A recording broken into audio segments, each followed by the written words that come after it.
When a single father locks eyes with the billionaire sister of the man who died on his watch, he knows his years of running are over. Adrian Cross spent 8 months hiding from Celeste Arden, the woman who now owned his entire company and his guilt-soaked past. He avoided meetings, worked remotely, and planned his escape down to the minute. But tonight, as a Chicago blizzard traps him in a glass tower, she corners him near the emergency exit and asks for 5 minutes. 5 minutes to talk about her brother. 5 minutes that will crack open everything Adrian buried 4 winters ago. Stay with me until the end. Hit that like button and drop a comment telling me what city you're watching from. I want to see how far this story travels. The elevator doors slid open on the 43rd floor, and Adrian Cross stepped into the kind of silence that money buys. Polished marble stretched ahead of him, empty except for the ghost-white reflections of downtown Chicago bleeding through floor-to-ceiling windows. Snow came down in thick, angry sheets, erasing the city block by block. He checked his phone. 4:47 p.m. 13 minutes to get downstairs, fight through whatever traffic nightmare Lakeshore Drive had become, and reach his daughter's school before they started calling backup contacts. 13 minutes. He could do that. Adrian turned toward the west stairwell, the one hardly anyone used, the one that would dump him straight into the parking garage without passing the executive suite.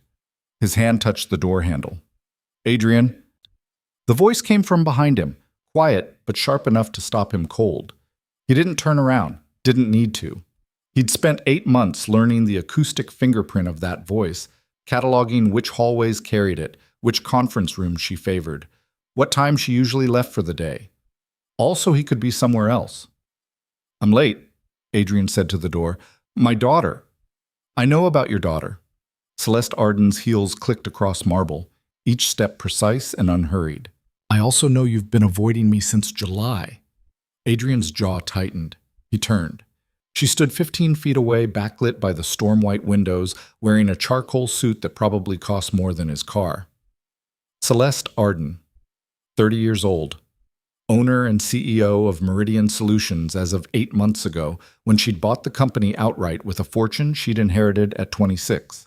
The business press called her a wunderkind. The employees called her terrifying. Adrian called her nothing at all because he made sure they never spoke. But he saw her brother's face every time he looked at hers. Same sharp cheekbones, same dark eyes that seemed to catch everything. "I've been busy," Adrian said. "Lots of projects." "You've been remote for 94 days straight." Celeste took 3 steps closer. "Before that, you mysteriously had dentist appointments every time I scheduled all-hands meetings. Your team says you're an excellent manager, but somehow you've never been in the building when I am." Coincidence. "I don't believe in coincidence." She stopped 10 feet away, studying him the way someone studies a puzzle they're tired of not solving. "I believe in patterns, and your pattern is avoidance." Adrian shifted his weight, glancing toward the window. The snow wasn't letting up. If anything, it looked worse. His daughter's school was 3 miles north, but 3 miles in this weather could mean 40 minutes. He didn't have 40 minutes. "Look," he said, "I really do need to go. Emma's 5 minutes. I don't have 5 minutes." "Then make them." Celeste's voice didn't rise, but something in it hardened. "I've been patient, Adrian. I've given you space. I've let you run. But we both know why you're running, and we both know it can't go on forever." The silence between them filled with wind rattling the windows. Adrian looked at her, really looked at her, for the first time since the acquisition announcement. Same dark hair, same intensity, same habit of standing perfectly still while everyone else fidgeted. Miles used to do that. Miles used to stand in doorways during code reviews, arms crossed, waiting for someone to admit they'd missed something obvious. "You want to talk about him?" Adrian said quietly. "I want to talk about you." Celeste gestured toward a nearby conference room, its glass walls frosted for privacy. 5 minutes. If you need to call your daughter's school and tell them you'll be late, do it. But we're having this conversation." Adrian pulled out his phone, his thumb hovering over Emma's school contact. "Mrs. Patterson in the main office. She'd understand. She always did. Single parents got some latitude, especially when the weather turned bad. But the guilt still twisted in his stomach. Another evening where work pulled him away. Another broken promise wrapped in apologies. He made the call. Mrs. Patterson said Emma could wait in the library. She'd be fine. Adrian pocketed his phone and followed Celeste into the conference room. Chisat. The room was small by executive standards. Just a table, 8 chairs, and windows that overlooked the blizzard eating Chicago alive. Celeste closed the door behind them, and the city noise dropped to nothing. Just wind. Just silence. Just the two of them. She didn't sit. Neither did he. "You know who I am," Celeste said. "Everyone knows who you are." "That's not what I mean." She turned to face him fully, and the resemblance hit him again like a fist. "You know exactly who I am, and you've been avoiding me because of it." Adrian said nothing. "My brother died in this building 4 years ago," Celeste continued. "December 14th. Cardiac arrest at his desk on the 37th floor. He was 28 years old." "I know." "Do you?" Her voice stayed level, but her hands curled into fists at her sides. "Do you know what it's like to get a call at 2 in the morning telling you your brother collapsed at work? Do you know what it's like to sit in a hospital waiting room while doctors try to explain why a healthy 28-year-old's heart just stopped?" Adrian's throat felt tight. "I'm sorry." "Are you?" Celeste took a step forward. "Or are you just guilty?" The question hung between them like smoke. "Both," Adrian said finally. Celeste studied him for a long moment, then pulled out a chair and sat down. She gestured to the seat across from her. "Sit." Adrian sat. Outside, the snow fell harder.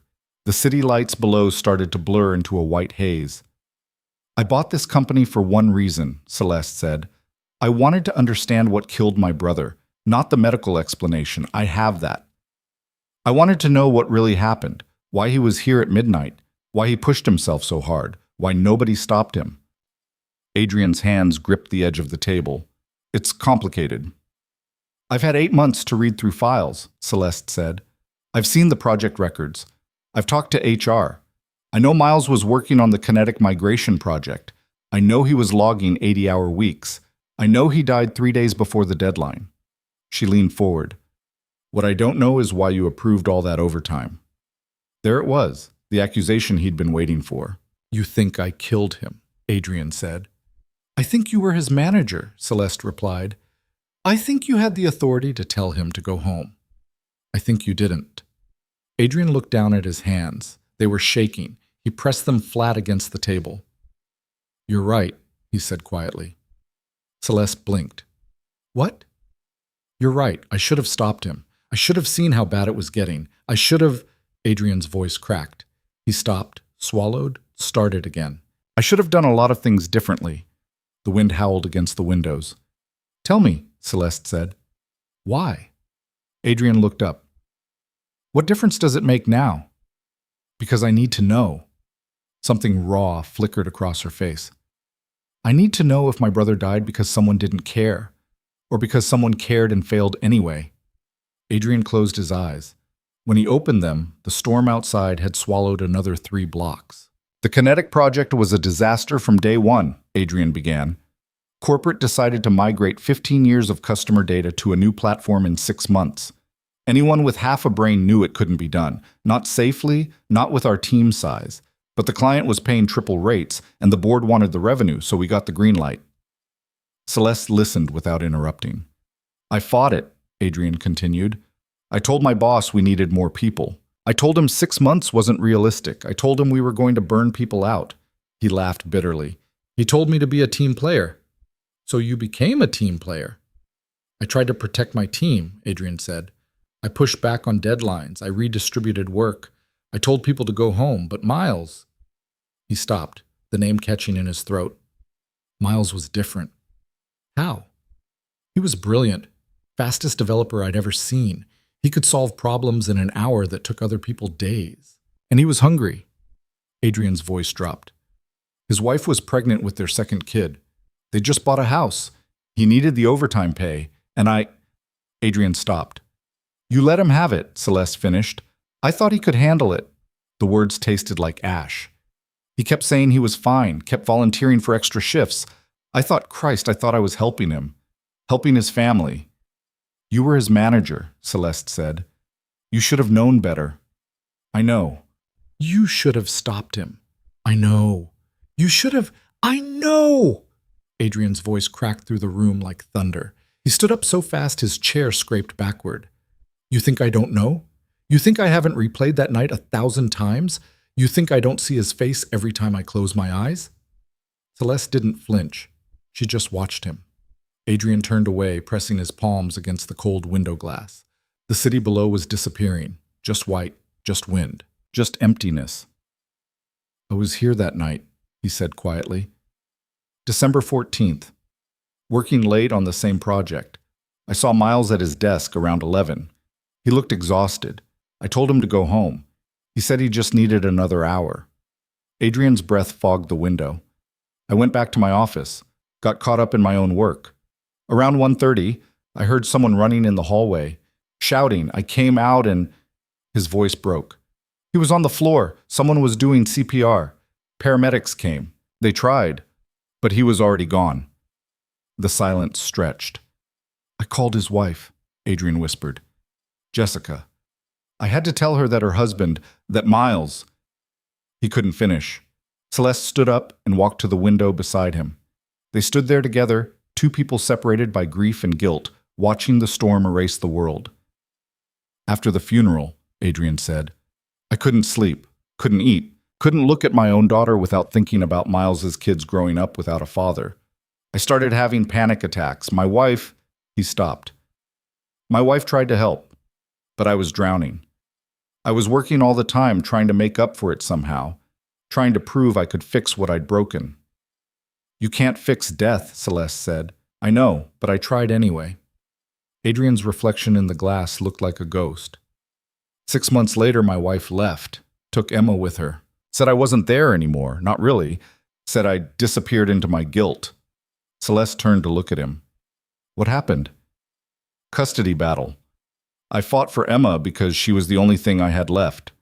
One joint custody. Then my ex-wife died in a car accident 8 months later. Adrian's voice went flat. Suddenly, I was a single father. Suddenly, I had to figure out how to raise a 7-year-old while pretending I wasn't falling apart. Emma's 11 now? 12 in February. Adrian managed a weak smile. She's the only good thing in my life. The only thing that makes me get up in the morning. And then I bought the company, Celeste said. And then you bought the company. Adrian looked at her. When I saw your name on the acquisition announcement, I thought I was going to throw up. I thought you were here for revenge. Maybe I was. Are you? Celeste didn't answer right away. She looked out at the storm, her reflection overlapping with his in the dark glass. I spent 2 years trying to understand why Miles died, she said finally. I read every article about workplace burnout, every study about corporate culture, every lawsuit filed by families who lost someone to overwork. I became obsessed. That's why you bought Meridian. I inherited $3 billion when my parents died in a plane crash, Celeste said. I was 26. I didn't want it. Didn't ask for it.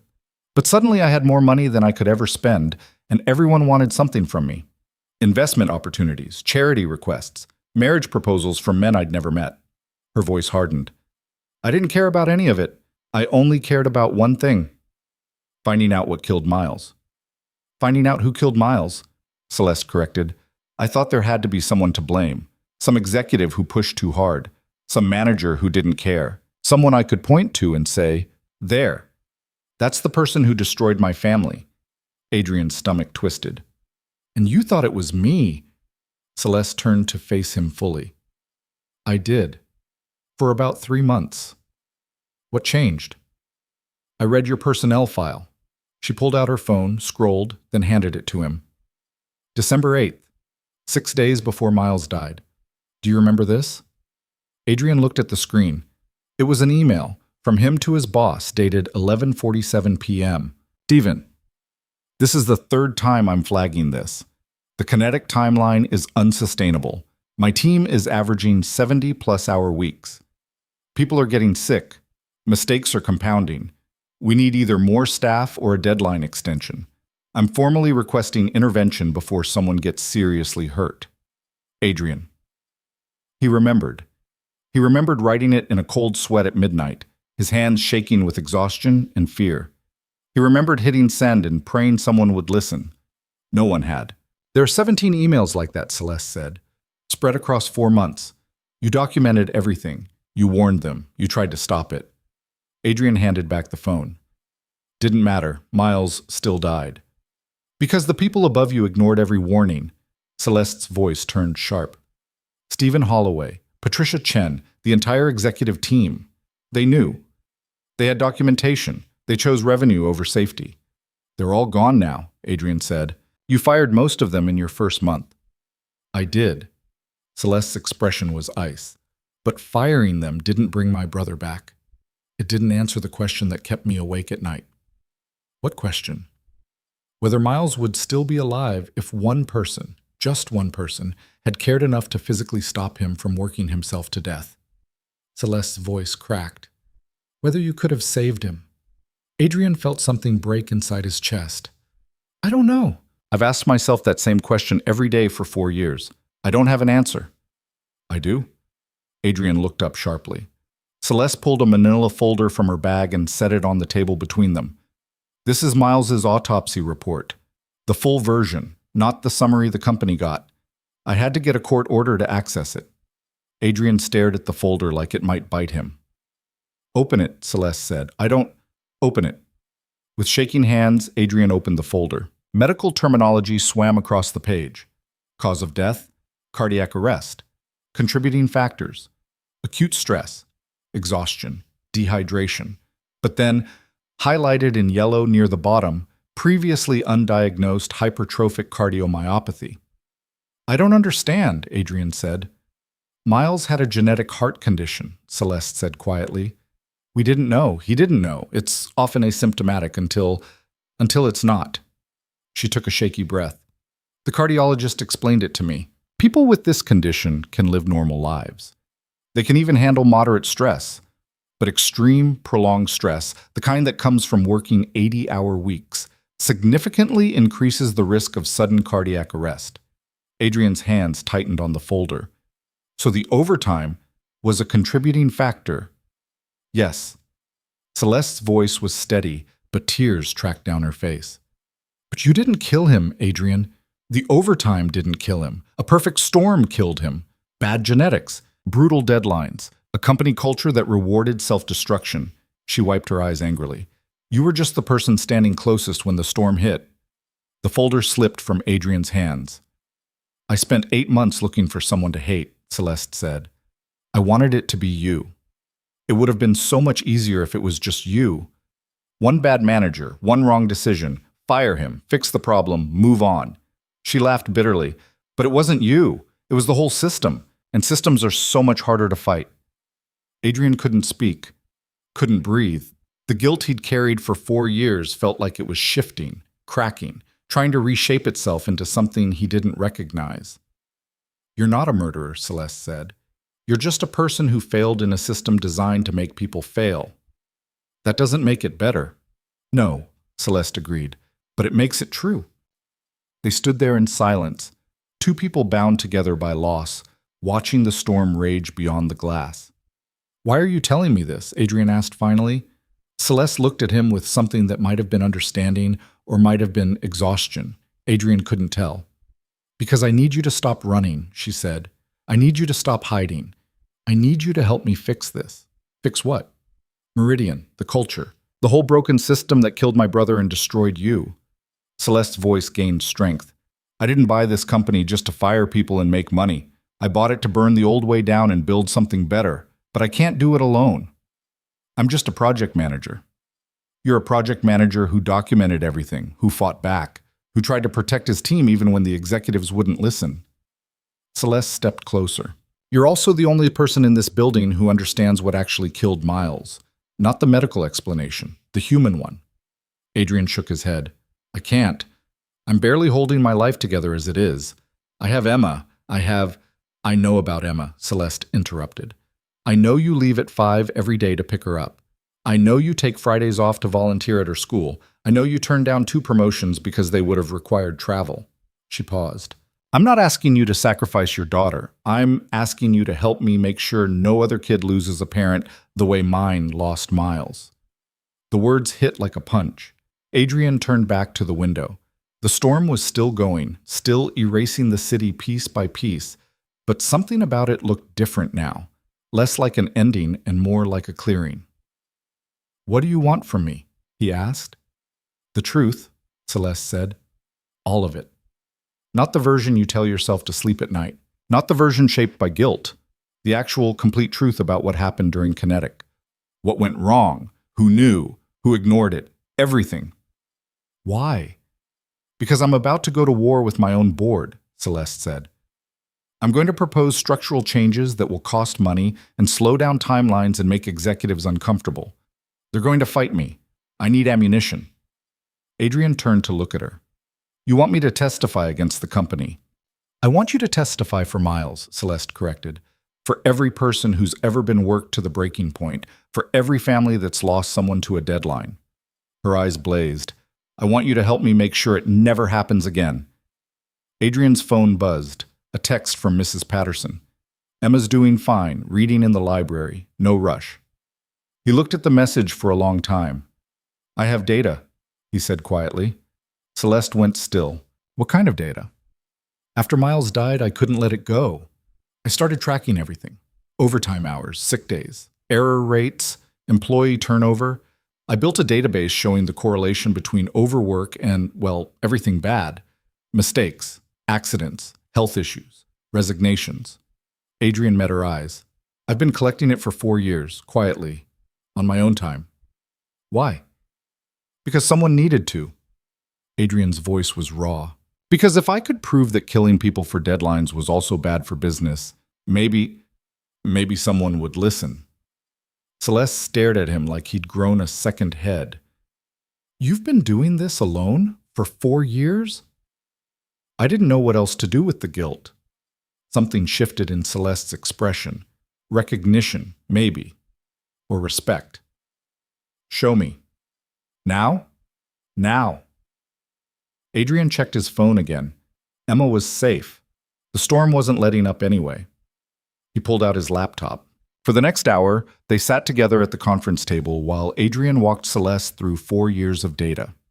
Spreadsheets showing the spike in errors during crunch periods, graphs tracking the correlation between mandatory overtime and employee health claims, exit interview summaries revealing that burnout was the #1 reason people quit.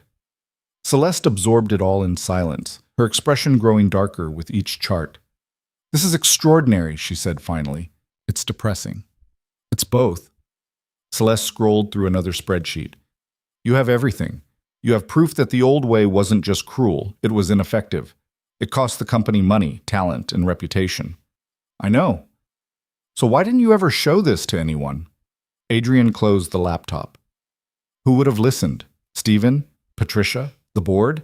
They already knew people were suffering. They just didn't care." "I care," Celeste said. "You didn't own the company until 8 months ago." "I own it now." Celeste stood up and walked to the window. The storm had started to ease. Downtown Chicago was reappearing, block by block, under a blanket of white. "I've been drafting new policies, mandatory overtime limits, required time off between projects, anonymous reporting systems for unsafe work conditions. But the board keeps pushing back. They say it's too expensive, too idealistic, too soft." "They'll never agree to it." "They will if I can prove it's better for business." Celeste turned to face him. "Your data does that. It shows that taking care of people isn't charity. It's strategy." Adrian stood up slowly. "You want to use this to force changes."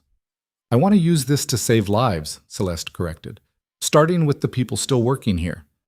They looked at each other across the conference table. Two people who'd spent months avoiding each other, now standing on the edge of something neither of them had expected. "If I help you," Adrian said, "if I give you this data and testify and go to war with the board, what happens to me?" Celeste didn't hesitate. "You become the Director of Employee Well-Being and Operational Safety. New position. Reports directly to me. Your job is to make sure what happened to Miles never happens again." Adrian's breath caught. "It's not a real job." "It is now." Celeste's voice was steel. "I'm creating it, I'm funding it, and I'm giving you the authority to challenge any project timeline, any deadline, any policy that puts people at risk. The board will never The board works for me, Celeste interrupted. I own 51% of this company. They can argue all they want, but at the end of the day, I make the final call. Adrian wanted to believe her. Wanted to believe that something good could come from 4 years of guilt and grief and sleepless nights. But the cynical part of him, the part that had watched his warnings get ignored while Miles worked himself to death, couldn't quite let go. What about Emma? He asked. What about her? This job, it sounds like it would require long hours, nights, weekends, fighting with executives who don't want to change. Adrian's voice cracked. I can't do that to her. I won't. Celeste's expression softened. The job comes with flex time, remote work, full control over your schedule. You want to leave at 5 to pick up your daughter? Do it. You want to take Fridays off? Do it. You want to work from home when she's sick? Do it. She paused. I'm not asking you to choose between your daughter and this job, Adrian. I'm asking you to build a company where no one ever has to make that choice. Adrian's throat felt tight. I need an answer, Celeste said gently. Not today. Not tomorrow. But soon. The board meeting is in 3 weeks. If we're going to do this, I need to know you're with me. Adrian looked down at his laptop. At 4 years of data, 4 years of proof that Miles's death could have been prevented. Should have been prevented. Can I think about it? He asked. Take all the time you need. Adrian drove through the storm to pick up Emma. The roads were terrible, slow, icy, cars abandoned at angles along Lakeshore Drive. But his hands were steady on the wheel. His mind was quiet.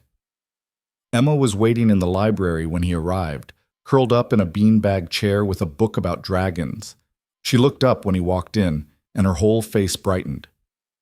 Dad, you're here. Hey, sweetheart. Adrian crouched down beside her. Sorry I'm late. It's okay. Mrs. Patterson said you were stuck at work. Emma closed her book. Was it important? Adrian thought about Celeste, about Miles, about 4 years of running and hiding and drowning in guilt. Yeah, he said quietly. I think it might have been. They drove home through streets transformed by snow. Emma chattered about her day, about the science project she was working on, about the friend drama in her class, about the new book series she wanted to start. Adrian listened, really listened, and for the first time in years, winter didn't feel like punishment. At home, he made hot chocolate while Emma changed into pajamas. They sat together on the couch, mugs warming their hands, and watched the snow fall outside the window. Dad? Emma said. Yeah? You seem different tonight. Different how? She tilted her head, studying him the way kids do when they see something adults try to hide. Lighter, like something heavy fell off you. Adrian's chest tightened. Maybe it did. Was it good? He thought about Celeste's offer, about the chance to turn 4 years of guilt into something meaningful, about the possibility of making sure no other kid lost a parent the way Miles's children had lost him. I don't know yet, Adrian said honestly, but I think it might be. Emma smiled and leaned against his shoulder. They sat like that for a long time, watching the storm turn Chicago into a snow globe. Later that night, after Emma was asleep, Adrian sat at his kitchen table and opened his laptop. The data was all there. 4 years of evidence, 4 years of proof. He thought about Celeste's words. You're not a murderer. You're just a person who failed in a system designed to make people fail. Maybe she was right. Maybe the guilt he'd been carrying wasn't all his to carry. Maybe Miles's death was bigger than one manager's mistake, bigger than one night of overtime, bigger than anything Adrian could have fixed alone. But maybe, just maybe, Adrian could be part of fixing it now. His phone buzzed, a text from Celeste. No pressure. But I meant what I said. I need you. Adrian stared at the message for a long time. Then he opened a new email and started typing. Celeste, I'm in. Let's burn it down and build something better. Adrian. He hit send before he could second-guess himself. Outside, the storm finally broke. The snow stopped falling. The city emerged from white, scarred, but standing, ready for whatever came next. And for the first time in 4 years, Adrian Cross felt like maybe, just maybe, he could be ready too. Celeste's reply came at 6:47 a.m., before Adrian had even finished his first cup of coffee. My office. 9 a.m. Bring everything. Emma was eating cereal at the kitchen table, still in her dinosaur pajamas, when Adrian's phone buzzed. She looked up at him with milk on her upper lip. "Work?" she asked. "Yeah." "Important work or regular work?" Adrian smiled despite the knot forming in his stomach. "Important, I think." "Good." Emma went back to her cereal. "You should do more important work. You're better when you do important work." Out of the mouths of 12-year-olds. Adrian kissed the top of her head and went to get dressed. By 8:45, he was standing outside Celeste's office on the 45th floor, holding his laptop and a USB drive containing 4 years of data that suddenly felt like a live grenade. Her assistant, a sharp-eyed woman named Diana who looked like she could kill you with a memo, gestured toward the door. "She's expecting you. Go on in." Adrian knocked twice and entered. Celeste's office was nothing like the executive suites he remembered from the old regime. No mahogany desk the size of a yacht, no wall of diplomas and awards. Just floor-to-ceiling windows, a standing desk with 3 monitors, and a conference table covered in documents. She stood at the window, phone to her ear, speaking rapid-fire Mandarin to someone who was clearly losing an argument. She hung up and turned to face him. "You came." "I said I would." "People say a lot of things at midnight during a snowstorm." Celeste gestured to the conference table. "They don't always mean them in the morning." Adrian set down his laptop. "I meant it." Something in her expression shifted, relief maybe, or surprise. She pulled out a chair and sat. Adrian did the same. "Before we start," Celeste said, "I need you to understand what you're walking into. The board meeting is January 8th, 3 weeks from now. I'm proposing a complete restructuring of how we handle project timelines, employee workload, and health monitoring. It's going to be expensive, it's going to be controversial, and it's going to piss off every executive who's built a career on the old way." "Sounds fun." "It's going to be a bloodbath." Celeste pulled up a document on her tablet and slid it across to him. "This is the current proposal. Read it." Adrian scanned the pages. Mandatory caps on weekly hours. Required 2-week breaks between major projects. Anonymous reporting systems with whistleblower protection. Mental health resources. On-site medical staff. Real-time workload monitoring. It was comprehensive. It was radical. It was everything Miles should have had. "This is good," Adrian said. "It's not enough." Celeste took back the tablet. "The board will say it's too expensive. They'll say it will slow down delivery timelines. They'll say clients won't tolerate the delays. They'll have 1,000 reasons why we should keep doing things the way we've always done them." "What do you need from me?" Proof that the old way was killing us, literally and financially. Celeste leaned forward. "Your data shows the correlation between overwork and mistakes, between burnout and turnover, between pushing people too hard and losing talent, revenue, and reputation. I need you to turn that into a presentation that will make the board unable to ignore it." Adrian opened his laptop and pulled up his main database. "I can do that. You'll also need to testify, in person, in front of the entire board." Adrian's hands froze on the keyboard. "Testify. Tell them what happened during Kinetic. Tell them about the warnings you sent that got ignored. Tell them about Miles." Celeste's voice softened. "Tell them why this matters." "I'm not good at public speaking." "You don't need to be good. You need to be honest." She paused. "Can you do that?" Adrian thought about Miles collapsing at his desk, about the CPR that didn't work, about calling Jessica at 2 in the morning to tell her that her husband was gone, about 4 years of nightmares and panic attacks and guilt so heavy it nearly drowned him. "Yeah," he said quietly. "I can do that." Celeste nodded. "Then let's get to work." They spent the next 6 hours building a presentation that would either change Meridian Solutions forever or get them both fired. Adrian walked Celeste through every data point, every correlation, every devastating statistic. She asked sharp questions, pushed back on assumptions, and forced him to make the case airtight. By 3 in the afternoon, they had something that looked less like a corporate slide deck and more like a criminal indictment. "This is brutal," Celeste said, scrolling through the final version. "Good. The board is going to hate it." "Good." Celeste looked at him with something that might have been approval. "You're angrier than I thought you'd be." "I've had 4 years to get angry," Adrian said. "I just didn't have anywhere to aim it until now." His phone buzzed. Emma's school. He answered, Mr. Cross, this is Principal Morrison. Emma's fine, but there's been an incident with another student. Can you come in? Adrian's stomach dropped. What kind of incident? I'd rather discuss it in person. Can you be here in 30 minutes? I'm on my way. He hung up and looked at Celeste. I have to go. Emma's school. Is she okay? I don't know. Adrian grabbed his laptop. I'll finish the presentation tonight. Send you the final version by morning. Adrian? Celeste stood. Go take care of your daughter. The presentation can wait. He almost argued, almost said they couldn't afford to lose time, not with the board meeting 3 weeks away. But then he remembered why he was doing this in the first place. Remembered what he told Celeste last night. He wouldn't sacrifice Emma for this job. Thanks, he said, and left. The drive to Emma's school took 22 minutes through afternoon traffic. Adrian spent every one of them imagining worst-case scenarios. Bullying, fighting, some kind of breakdown. By the time he reached Principal Morrison's office, his hands were shaking. Emma sat in a chair outside the principal's door, arms crossed, jaw set in that stubborn way that reminded him so much of her mother. Her right hand was wrapped in an ice pack. Em? Adrian crouched in front of her. What happened? I hit Brendan Mitchell. You what? He said Mom died because she wanted to get away from you.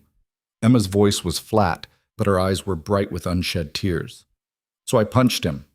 Adrian's heart broke and swelled at the same time. I know I'm not supposed to hit people. I know I'm in trouble. But he said it 3 times, Dad. 3 times. And I told him to stop, and he just kept saying it, and Her voice cracked. I got so mad. Adrian pulled her into a hug. She was 12 years old and trying so hard to be tough, but she was still just a kid. His kid. And some little punk had weaponized her grief. I'm not mad at you, Adrian said quietly. Emma pulled back. You're not? I'm mad at Brendan. I'm mad at whatever's going on in his life that makes him say cruel things to people. But I'm not mad at you. Principal Morrison says I have to apologize. Do you want to apologize? Emma's jaw tightened again. No? Then we'll figure something else out. Principal Morrison's door opened. She was a tall woman with gray hair and the kind of patient exhaustion that came from 20 years of dealing with middle schoolers. Mr. Cross, thank you for coming. Emma, why don't you wait in the library while your father and I talk? Emma shot Adrian a look that said, don't let them make me say sorry. He squeezed her shoulder and watched her leave. In Morrison's office, Adrian learned that this wasn't the first time Brendan Mitchell had targeted Emma. Apparently, the kid had been making comments for weeks about Emma's dead mother, about Adrian working too much, about how Emma was basically an orphan. Today, Emma had finally snapped. I understand Emma was provoked, Morrison said carefully, but we have a zero-tolerance policy on physical violence. She'll need to serve a 1-day suspension. What about Brendan? He'll be spoken to about his behavior. Spoken to. Adrian's voice went cold. He's been emotionally harassing my daughter for weeks, and he gets a conversation? Mr. Cross, my daughter lost her mother 3 years ago. She's still processing that grief. And some kid has been using it as a weapon against her, and your solution is to suspend her for finally defending herself? Morrison sighed. I understand your frustration, but hitting another student crosses a line. So does what Brendan did. I agree, which is why he'll also be serving a suspension. 2 days. It wasn't enough. It would never be enough. But Adrian knew how these things worked. Pushing harder would just make things worse for Emma. Fine, he said. When does her suspension start? Tomorrow. She can return on Friday. Adrian stood to leave, then paused. For what it's worth, Principal Morrison, I'm proud of her. She told him to stop. She gave him chances. And when he wouldn't listen, she made him listen. That takes guts. Morrison's expression softened. I'm not supposed to say this, but off the record, Brendan Mitchell is a little punk who's had this coming for a while. Adrian almost smiled. Almost. He found Emma in the library pretending to read, but clearly just staring at the same page. She looked up when he sat down beside her. Am I in trouble? She asked. You're suspended tomorrow, but I'm taking the day off, so we'll hang out. Maybe go to that new bookstore you wanted to check out. Emma blinked. You're not mad? I'm mad at Brendan. I'm mad at the situation. But you? Adrian put his arm around her. You stood up for yourself. You set a boundary. That's not something to punish. Mom used to say that hitting people doesn't solve problems. Your mom was right most of the time, but sometimes people don't leave you any other options. Adrian paused. Did it feel good? Hitting him? Emma thought about it for like 2 seconds. Then my hand hurt really bad. Yeah, that's usually how it goes. They sat there for a moment, surrounded by books and the quiet hum of after-school emptiness. Dad? Emma said. Yeah? Why did Brendan say that stuff about Mom? About her wanting to get away from you? Adrian's throat tightened. This was the conversation he'd been dreading for 3 years, the one where he had to explain something he barely understood himself. Your mom and I were having problems before she died, he said carefully. We were separated. That's true. But it wasn't because she wanted to get away from me. It was because I was dealing with some hard stuff from work, and I wasn't handling it well. I was distant, distracted, not really present. Because of the guy who died. Adrian looked at her sharply. How do you know about that? I heard you and Mom fighting about it before she left. Emma's voice was small. You kept saying it was your fault. She kept saying it wasn't. You kept saying you should have stopped him. Adrian closed his eyes. Of course Emma had heard. Kids always heard more than adults thought they did. Yeah, he said. Because of the guy who died. His name was Miles. He worked for me. And when he died, I broke a little bit.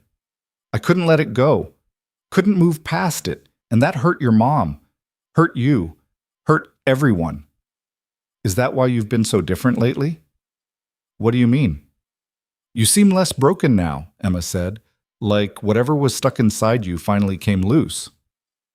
Adrian thought about Celeste, about the autopsy report, about learning that Miles's death wasn't just his fault, about the chance to turn guilt into something useful. Maybe it did, he said. Is it because of the important work? Yeah, I think so. Emma nodded, processing this with the seriousness of someone twice her age. Good. I like you better when you're not broken. Me too, kiddo. They drove home through afternoon traffic, stopped for pizza, and spent the evening watching cooking shows and not talking about school or dead mothers or complicated grief. By the time Emma went to bed, Adrian felt like maybe, just maybe, he was getting the hang of this single-parent thing. Then he opened his laptop and realized he'd promised Celeste a finished presentation by morning. It was 10 p.m. He had 8 hours. Adrian made coffee and got to work. The presentation came together in pieces. Charts showing the correlation between overtime and error rates. Graphs tracking employee turnover against project intensity. Testimonials from exit interviews citing burnout as the primary reason for leaving.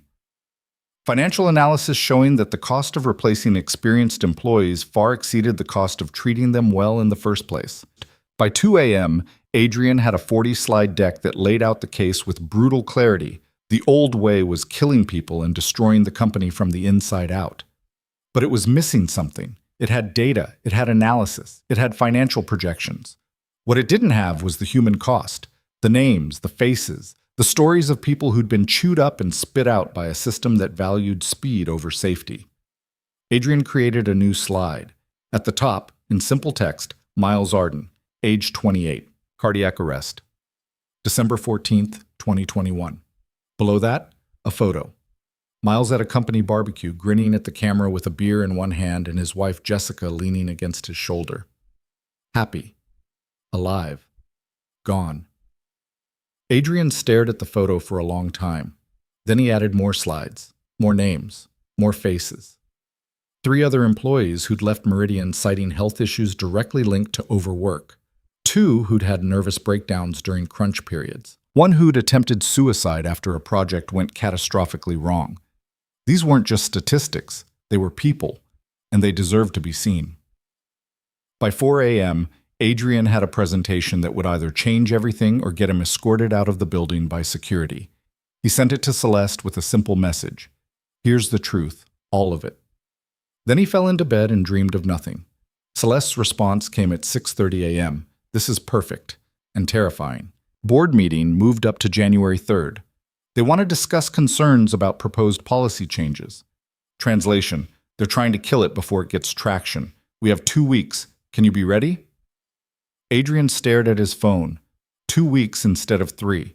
Barely enough time to prepare, rehearse, and armor himself for what was coming. He typed back, "I'll be ready." The next 13 days were a blur of preparation and panic. Adrian spent his days managing his team, his evenings with Emma, and his nights building the case with Celeste. They rehearsed the presentation until Adrian could recite every slide from memory. They anticipated every objection the board might raise and prepared counter-arguments. They built a fortress of data and locked it down tight. But data wasn't enough. Celeste was right about that. The board needed to see the human cost, which meant Adrian needed to stand in front of them and tell them about Miles, about the warnings he'd sent, about the night he'd called Jessica to tell her that her husband was dead. The thought made Adrian want to throw up. "You don't have to do this," Celeste said on January 2nd, the night before the board meeting. They were in her office, going through the presentation one last time. "I can present the data myself. You don't have to be there." "Yes, I do." Adrian's voice was steadier than he felt. "If I don't show up, they'll dismiss this as just another executive pet project. But if I'm there, if I tell them what actually happened, they can't ignore it. They might anyway. Then at least we tried." Celeste looked at him with something that might have been admiration or might have been concern. "You're braver than you think you are." "I'm terrified." "That's what makes it brave." Adrian went home that night and found Emma waiting up for him, sitting at the kitchen table with her homework spread out in front of her. "You should be asleep," he said. "You should be less stressed." Emma set down her pencil. "What's happening tomorrow?" "Big meeting at work. Important one." "The important work?" "Yeah." "Are you nervous?" Adrian sat down across from her. "Terrified." "Why?" "Because I have to talk about something really hard in front of a lot of people, and I'm afraid I'll mess it up." Emma studied him with those 2 old eyes. "Is it about the guy who died? Miles?" "Yeah." "Then you won't mess it up. You care too much." Adrian's throat tightened. "When did you get so smart?" "I've always been smart. You just don't always notice." He laughed despite himself. "Fair point." Emma stood and hugged him. "You'll do great, Dad, and even if you don't, I'll still be proud of you." Adrian held his daughter and thought about Miles's kids, about what they'd lost, about what he was trying to prevent from happening to someone else's child. "Thanks, Em," he whispered. "Also, if it goes bad, we can always move to Canada and start over." "Good backup plan." "I'm full of backup plans." The next morning, Adrian put on his best suit, kissed Emma goodbye, and drove to Meridian Solutions for a board meeting that would either change his life or end his career. Probably both. The boardroom was on the 46th floor, all glass and steel and intimidation. 12 board members sat around a table that looked like it cost more than Adrian's car. Celeste sat at the head, composed and unreadable. She'd saved Adrian a seat to her right. He sat down and tried not to throw up. The meeting started with routine business. Budget approvals, quarterly projections, the kind of corporate procedure that made Adrian's eyes glaze over. But he could feel the tension building. The board members kept glancing at Celeste, at him, waiting for the other shoe to drop. Finally, Richard Stevenson, a silver-haired executive who'd been on the board for 20 years, cleared his throat. "Ms. Arden, I believe you have a proposal you'd like to discuss?" "I do." Celeste stood and dimmed the lights. The first slide appeared on the screen. "Thank you all for moving this meeting up. I know it was short notice, but what I'm about to propose can't wait." She clicked to the next slide. The title appeared in bold letters. Restructuring Employee Workload and Health Standards, a Moral and Financial Imperative. Richard's expression soured immediately. "Ms. Arden, we've already discussed this informally. The consensus was that protecting employee health is too expensive," Celeste interrupted. "I'm here to prove that wrong." She clicked through the slides. Data poured across the screen. Turnover rates, error rates, health claims, lost productivity. Every chart told the same story. Overwork was destroying the company from the inside out. The board members shifted in their seats, whispered to each other, took notes, but Adrian could see the resistance building. They'd heard arguments like this before. They had their counter-arguments ready. Then Celeste got to the slides Adrian had added. The human cost. Miles's photo filled the screen. The room went silent. "This is Miles Arden," Celeste said quietly. "My brother. He died 4 years ago while working on a project for this company. He was 28 years old. He left behind a wife and 2 children." She clicked to the next slide. Another face, another name, another story. "This is Jennifer Martinez. She had a nervous breakdown during the Helios project. She spent 3 months in psychiatric care. She never came back to work." Click. "This is David Chen. He collapsed from exhaustion during a client presentation. Stress-induced seizure. He's on permanent disability now." Click, click, click. More faces, more names, more lives broken by a system that treated people as resources to be burned through. "These are not acceptable losses," Celeste said. "These are failures, moral failures, leadership failures, and we're going to fix them." Richard Stevenson stood. "Ms. Arden, with all due respect, these are tragic incidents. But they're also isolated cases. We can't restructure an entire company based on—" "They're not isolated." Adrian's voice cut through the room before he'd consciously decided to speak. Every head turned toward him. "They're systemic." Celeste looked at him, nodded, sat down. Adrian stood. His hands were shaking, his heart was hammering. But he'd promised to tell the truth, and he was going to do it. "My name is Adrian Cross," he said. "I'm a project manager. I've worked here for 9 years, and 4 years ago, I approved overtime that contributed to Miles Arden's death." The room went dead silent. "I didn't kill him," Adrian continued, "but I failed him. I saw him working 80-hour weeks. I saw him getting more exhausted, more worn down, more desperate. And I let it continue because I thought he could handle it, because the project was important, because the deadline mattered." His voice cracked. He pushed through it. On December 14th, 2021, Miles collapsed at his desk. I was here. I heard the commotion. I ran to help. But it was too late. He died before the paramedics even arrived. Adrian looked directly at Richard Stevenson. "And I spent the next 4 years wondering if I could have stopped it." "Mr. Cross," Richard began. "I sent warnings," Adrian interrupted. 17 emails over 4 months. I told upper management that the kinetic timeline was unsustainable. I told them people were burning out. I told them someone was going to get seriously hurt. He pulled out a folder and dropped it on the table. "Every email is in here. Every warning I sent that got ignored." The board members stared at the folder like it might explode. "Miles had an undiagnosed heart condition," Adrian said. "That's in the autopsy report. The overtime didn't single-handedly kill him, but it sure as hell helped. And if even one person had listened to my warnings, if even one executive had cared more about employee safety than hitting a deadline, he might still be alive." Adrian sat down. His hands were still shaking, but something in his chest felt lighter. Celeste stood again. "Adrian's experience isn't unique. I found similar stories in HR files going back a decade. Warnings that were ignored, concerns that were dismissed, employees who were sacrificed for short-term gains." She clicked to the next slide. "And it's costing us, not just morally, financially." The next 20 minutes were pure data. Celeste walked the board through every metric that proved the old way was unsustainable. The cost of turnover, the cost of mistakes made by exhausted employees, the cost of legal settlements and health claims and reputation damage. By the time she finished, the board looked shell-shocked. "The changes I'm proposing aren't charity," Celeste said. "They're investment. Investment in retention, investment in quality, investment in not killing our own employees." She clicked to the final slide. A simple question. What kind of company do we want to be? The room erupted. Richard Stevenson slammed his hand on the table hard enough to rattle water glasses. "This is absurd. You're asking us to handicap our entire operation based on emotional appeals and cherry-picked anecdotes." "Cherry-picked?" Celeste's voice could have cut glass. "I just showed you 10 years of data. Data that conveniently supports your predetermined conclusion." Richard stood, buttoning his suit jacket like he was preparing for battle. "Ms. Arden, I understand you have personal reasons for pursuing this. Your brother's death was tragic, but we can't run a multi-million-dollar company based on sentiment." "This isn't sentiment," Celeste shot back. "This is math.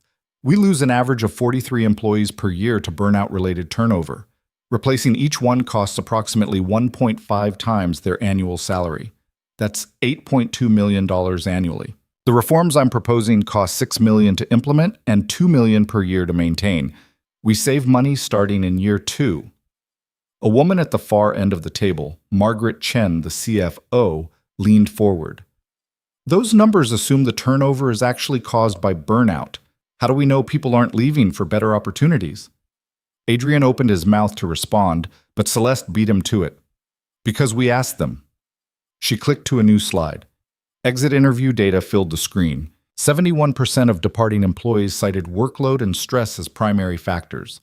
Another 18% cited work-life balance. Only 11% mentioned compensation or career advancement. Exit interviews are notoriously unreliable, Richard interjected. People say what they think you want to hear. Then explain the pattern.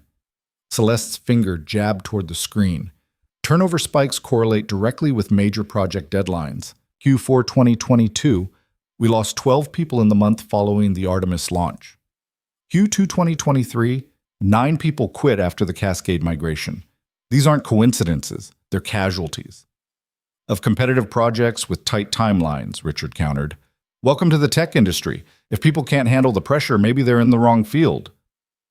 Adrian felt something snap inside him. He stood again, his chair scraping loud in the tense silence. Miles Arden could handle pressure, he said, his voice tight. He was one of the best engineers I've ever worked with. Brilliant, fast, dedicated. He didn't die because he was weak. He died because we treated him like he was expendable. Mr. Cross, no. Adrian cut Richard off. You're going to listen. You want to talk about competitive industries and tight timelines. Fine. Let's talk about what those timelines actually cost. Miles worked 93 hours the week before he died. 93. He slept at his desk 3 nights in a row. He stopped eating regular meals. He stopped seeing his family. And you know what the worst part is? The room waited. He volunteered for it, Adrian said, because we built a culture where self-destruction looks like dedication, where killing yourself for a deadline gets you praise instead of intervention, where saying you need help feels like admitting weakness. That's not our responsibility, Richard said coldly. We don't force anyone to work overtime. It's voluntary. Is it? Adrian's hands clenched into fists. When you tie bonuses to project completion, when you make it clear that the people who stay late get promoted while the ones who leave at 5 get passed over, when managers like me get pressured to find a way to hit impossible deadlines with insufficient staff? He shook his head. That's not voluntary. That's coercion with extra steps. Margaret Chen cleared her throat. Mr. Cross, I appreciate your passion, but you're describing individual management failures. That doesn't mean we need to restructure company-wide policy. Individual failures? Adrian turned to her. I sent 17 emails documenting the problem. 17. I warned my supervisor, my director, and the VP of operations. Every single one of them told me to make it work, to be a team player, to stop complaining and start delivering. He pulled the folder closer and opened it. Here's Stephen Holloway's response to my 5th warning. I'm quoting, Adrian, I understand your concerns, but the client expects delivery by December 15th. Find a way to make it happen without excuses. He pulled out another page. Here's Patricia Chen, no relation to you, Margaret, responding to my 11th warning. We're all under pressure. If your team can't handle it, maybe you need better people.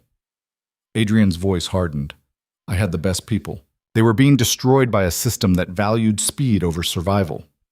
A younger board member, Thomas Wu, recently appointed, spoke up for the first time. What would you have done differently if you could go back? Adrian closed his eyes.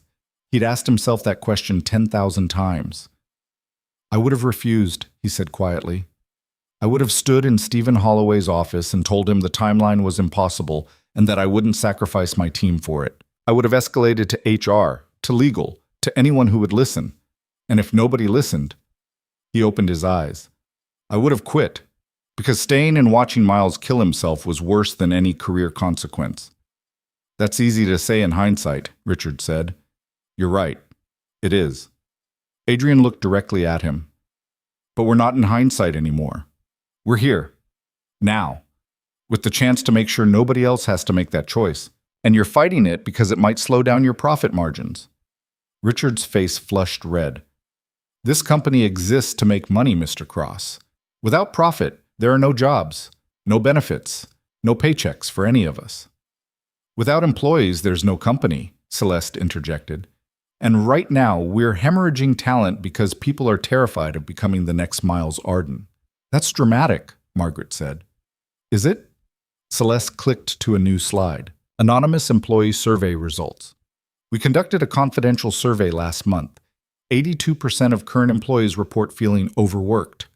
67% say they're actively considering leaving.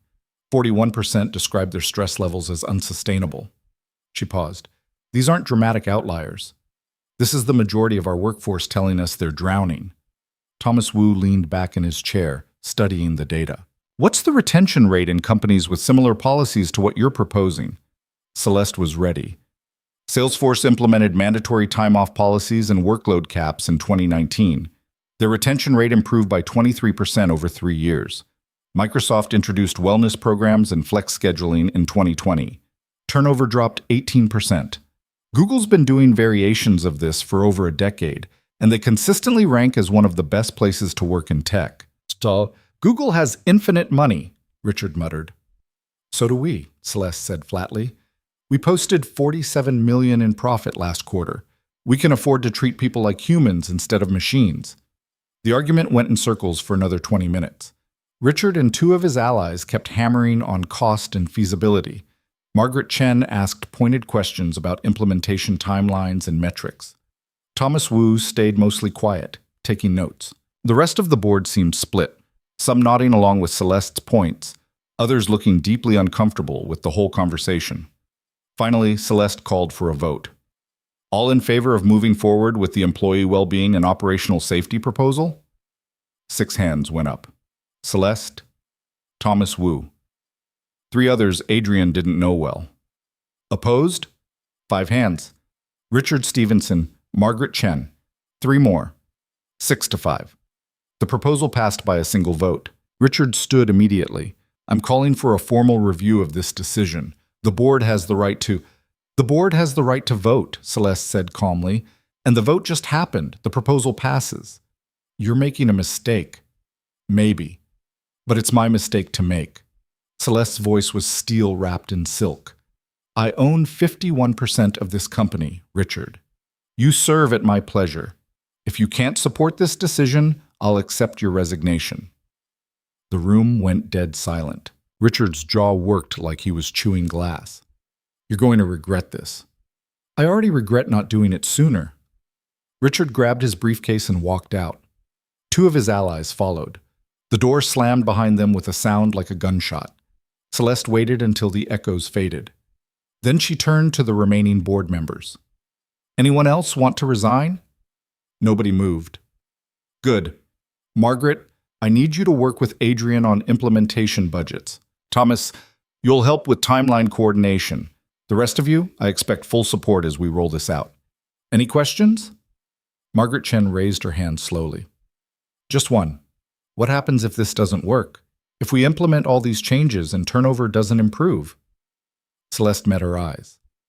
Then we'll have failed at protecting our employees while treating them with basic human dignity. I can live with that failure better than I can live with another Miles Arden. The meeting adjourned. Board members filed out in uncomfortable silence. Adrian stood frozen at his seat, his heart still hammering, his hands still shaking. Celeste walked over and sat down beside him. You okay? She asked. I think I'm going to throw up. Bathroom's 2 doors down. Adrian laughed despite himself. Did we just win? We survived round 1, Celeste said. Richard's going to fight this every step of the way. So will his allies. They'll look for ways to undermine it, to prove it doesn't work, to get the board to reverse the decision. So what do? We make it work so well they can't argue with the results. Celeste stood and offered him her hand. Welcome to the fight, Director Cross. Adrian took her hand and let her pull him up. I haven't accepted the position yet. You just testified in front of the board about employee safety and corporate responsibility. You're already doing the job. Might as well get paid for it.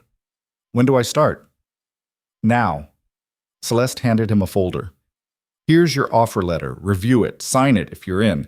We have 3 months to show measurable improvement, or Richard will have enough ammunition to torpedo the whole thing. Adrian opened the folder. The salary was more than he'd expected. The title was real. The responsibilities were terrifying. What if I can't do this? He asked. Then you'll fail surrounded by people who are trying to help instead of failing alone while everyone ignores you.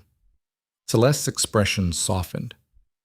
You spent 4 years carrying Miles's death by yourself. You don't have to carry this alone.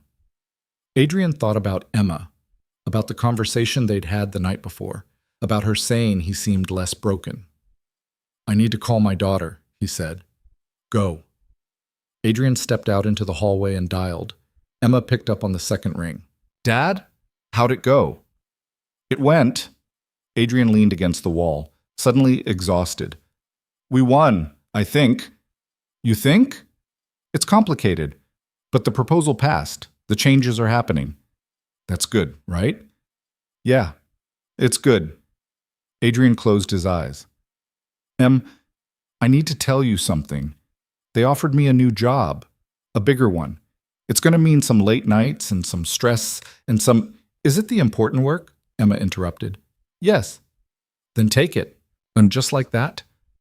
Dad, you've been half dead for 3 years. Since you started doing this important work thing, you're actually alive again. I'm not going to tell you to stop just because it might be hard. Adrian's throat tightened. When did you turn into the parent? Someone has to be. He could hear the smile in her voice. Take the job. Do the important work. I'll be fine. I love you, kiddo. Love you too. Now go save the world or whatever. She hung up. Adrian stood in the empty hallway for a long moment, holding his phone, feeling like maybe, just maybe, he could actually do this. He went back into the boardroom. Celeste was still there, gathering papers, looking tired but satisfied. I'm in, Adrian said. Celeste looked up. Yeah? Yeah? He pulled out a pen and signed the offer letter.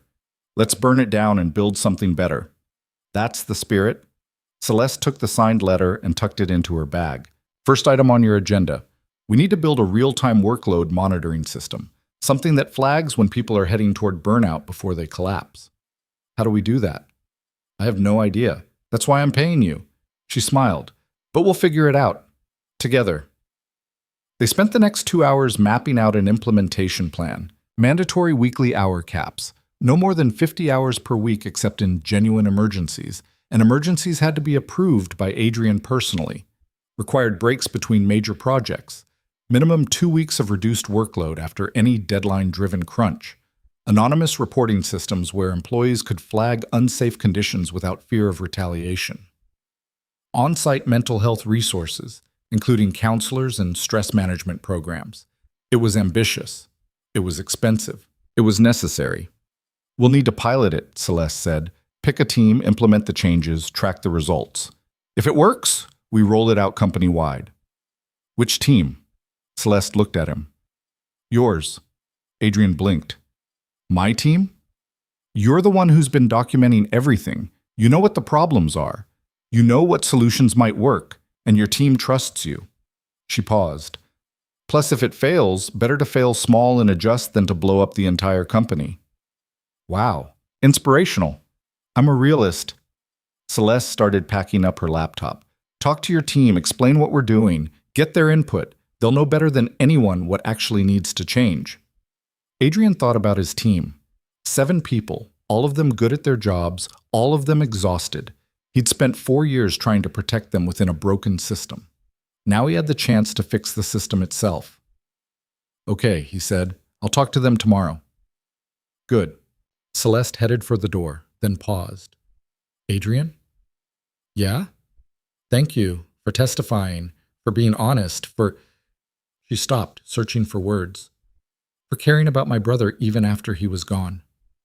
I never stopped caring, Adrian said quietly. I just didn't know how to make it matter. It matters now. After Celeste left, Adrian sat alone in the empty boardroom, looking out at the Chicago skyline. It was late afternoon. The winter sun hung low and pale, casting long shadows across the city. Somewhere out there, people were working themselves to death, pushing through exhaustion, ignoring warning signs, believing that sacrifice equaled commitment. Miles had believed that. It had killed him. Adrian pulled out his phone and opened the Photos app.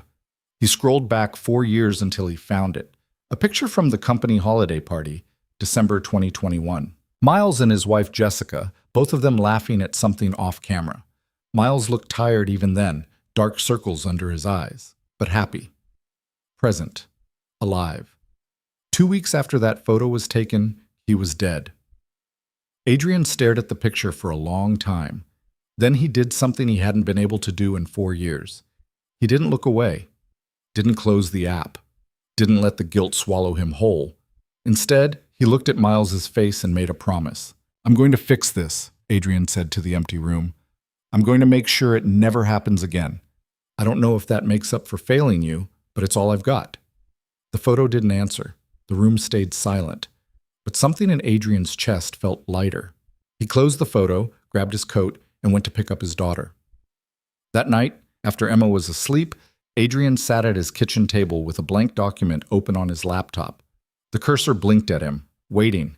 He'd spent 4 years collecting data, 4 years documenting failures, 4 years building a case for change. But data wasn't enough. Celeste was right about that. People didn't change because of spreadsheets. They changed because of stories. So Adrian started writing.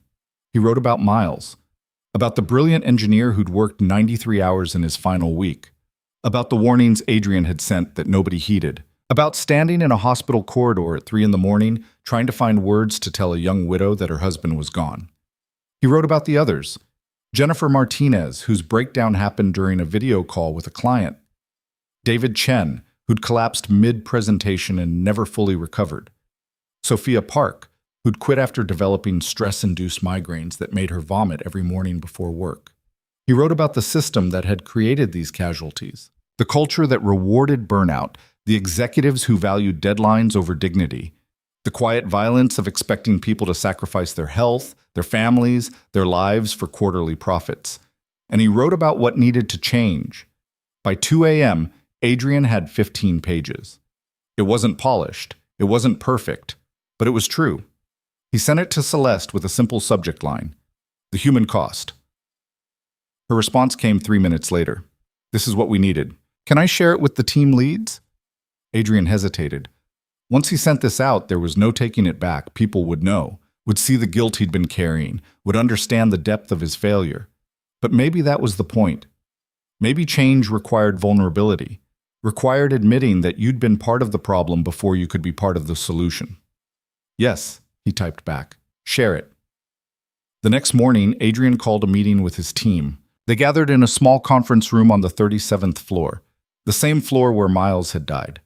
Adrian hadn't set foot on this floor in 4 years. Standing here now felt like stepping into a ghost. His team filed in looking curious and slightly worried. Mandatory meetings usually meant bad news.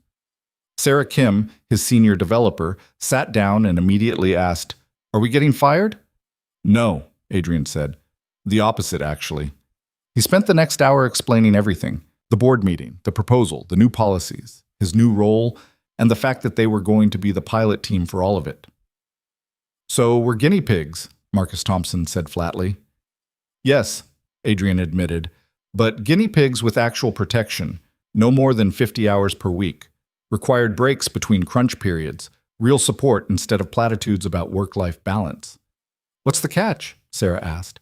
"The catch is that if this doesn't work, if we can't prove that treating people like humans actually improves outcomes, the board will kill it, and everyone goes back to the old way." The team exchanged glances. Adrian could see the skepticism. They'd heard promises before. They'd been told things would change, and nothing ever had. "I know you don't trust this," Adrian said.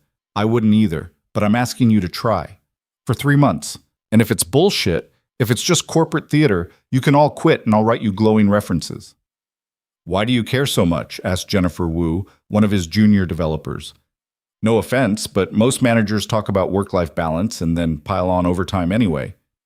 Adrian took a breath. This was the moment. The vulnerability. 4 years ago, I managed a guy named Miles Arden, brilliant engineer, hardworking, dedicated. I approved 80-hour weeks for him because he volunteered and because the project was important. He died at his desk from cardiac arrest. Adrian's voice stayed steady. I've spent every day since then wondering if I could have stopped it. This is my chance to make sure it doesn't happen to anyone else." The room went quiet. "Shit," Marcus said finally. "That's heavy." "Yeah." Adrian pulled out the document he'd written the night before. "I wrote this up. It's not easy to read, but I need you to understand what we're actually trying to prevent." He handed out copies. His team read in silence. Sarah's expression got harder with each page. Marcus looked sick. Jennifer wiped her eyes. When they finished, nobody spoke for a long moment. Then Sarah said, "Okay, I'm in." "Me too," Marcus added. One by one, the rest of the team agreed. "Thank you," Adrian said. "Now here's the hard part. I need your honest input. What actually needs to change? Not the corporate policy stuff. The real day-to-day things that make this job unsustainable." The floodgates opened. Sarah talked about how project timelines never accounted for unexpected problems, so any delay meant working nights to catch up. Marcus mentioned the culture of responding to emails at all hours, which made it impossible to truly disconnect. Jennifer described the anxiety of never knowing if saying no to overtime would hurt her career. Adrian took notes. By the end, he had 3 pages of specific, actionable problems that no HR policy had ever addressed. "This is good," he said. "This is what we need. Real problems from real people." He looked up at his team. "We're going to fix this. I don't know how yet, but we're going to try." "And if we can't," Sarah asked, "then at least we went down swinging." Over the next 2 weeks, Adrian and Celeste worked 18-hour days building the pilot program. They created a real-time dashboard that tracked team hours and flagged potential burnout. They hired 2 additional team members to reduce individual workload. They implemented a hard cutoff. At 50 hours, the system locked employees out of their accounts until the next week. The team hated it at first. "I'm in the middle of debugging," Sarah complained when the system kicked her out at hour 49. "I need another 20 minutes. "Then you'll do it tomorrow," Adrian said. "The bug will still be there. But I'll lose my train of thought." "Then document where you left off. You're done for the week." Sarah glared at him. Then she saved her work and went home. 3 days later, she came into Adrian's office. "I have to tell you something," she said. "What's wrong?" "Nothing's wrong. That's the problem." Sarah sat down. "I went home on Thursday when the system kicked me out. I was pissed. I spent the whole evening thinking about the bug, convinced I'd never solve it. And I solved it in 15 minutes Friday morning. Because I wasn't exhausted. Because my brain had actually rested." She shook her head. "I've been working here 5 years. This is the first time I've ever felt like the company wanted me to go home." Adrian felt something unlock in his chest. "Is it working? The new system?" "I don't know yet. Ask me in a month." Sarah stood to leave, then paused. "But for what it's worth, I'm not actively looking for new jobs anymore. That's progress." Small victories. Adrian would take them. By the end of week 3, the pilot program data started telling a story. Error rates dropped 11%. Team morale improved according to anonymous surveys. Nobody had quit. Most importantly, people were sleeping. Adrian compiled it all into a progress report and sent it to Celeste. Her response was immediate. "Board presentation next week. Can you present the preliminary results?" Adrian's stomach dropped. Another board meeting, another chance for Richard Stevenson to tear everything apart. "I'll be ready," he typed back. But he wasn't sure he believed it. The night before the board presentation, Adrian couldn't sleep. He lay in bed staring at the ceiling, running through slides in his head, anticipating Richard Stevenson's attacks. At 2 a.m., he gave up and went to the kitchen. Emma was already there, eating cereal straight from the box. "Can't sleep either?" Adrian asked. "Math test tomorrow. I keep forgetting the quadratic formula." Emma offered him the box. "Want some?" Adrian sat down and took a handful of cereal. They ate in comfortable silence for a while, just the sound of crunching and the hum of the refrigerator. "You're worried about your presentation," Emma said finally. "That obvious? You've got your worried face on, the one where your eyebrows do the thing." She demonstrated, scrunching her face up. Adrian laughed despite himself. "I don't look like that." "You absolutely do." Emma set down the cereal box. "What are you worried about? You said the pilot thing is working." It is. But there's this guy on the board, Richard, who wants it to fail. He'll find something to criticize, some reason why the data doesn't matter. So let him. What? Let him criticize, Emma said, like it was obvious. You can't control what he says. You can only control what you say back. And you're good at that. You made the board vote for your thing the first time, right? Barely, by one vote. Still won, though. Emma grabbed the cereal box again. Besides, you're doing this for the right reasons. That guy's doing it because he's scared of change or whatever. People can tell the difference. Adrian looked at his daughter, 12 years old, eating Cheerios at 2 a.m., dispensing wisdom like she'd lived 3 lifetimes. When did you get so smart? He asked. I told you, I've always been smart. You just finally started listening. Adrian went back to bed feeling marginally better. He still didn't sleep much, but Emma's words stuck with him. You can only control what you say back. The board meeting started at 10 a.m. Adrian arrived 15 minutes early, his laptop loaded with slides, his stomach churning. Celeste was already there, reviewing notes. She looked up when he entered. Ready? She asked. No, but I'm here anyway. Good enough. The board members filed in. Richard Stevenson entered last, his expression already set to hostile. He sat down without acknowledging Adrian or Celeste. Celeste called the meeting to order and handed it over to Adrian immediately. Director Cross will present preliminary results from our employee well-being pilot program. Adrian stood. His hands shook as he connected his laptop to the projector. The first slide appeared on the screen, 3 weeks of data summarized in clean, simple charts.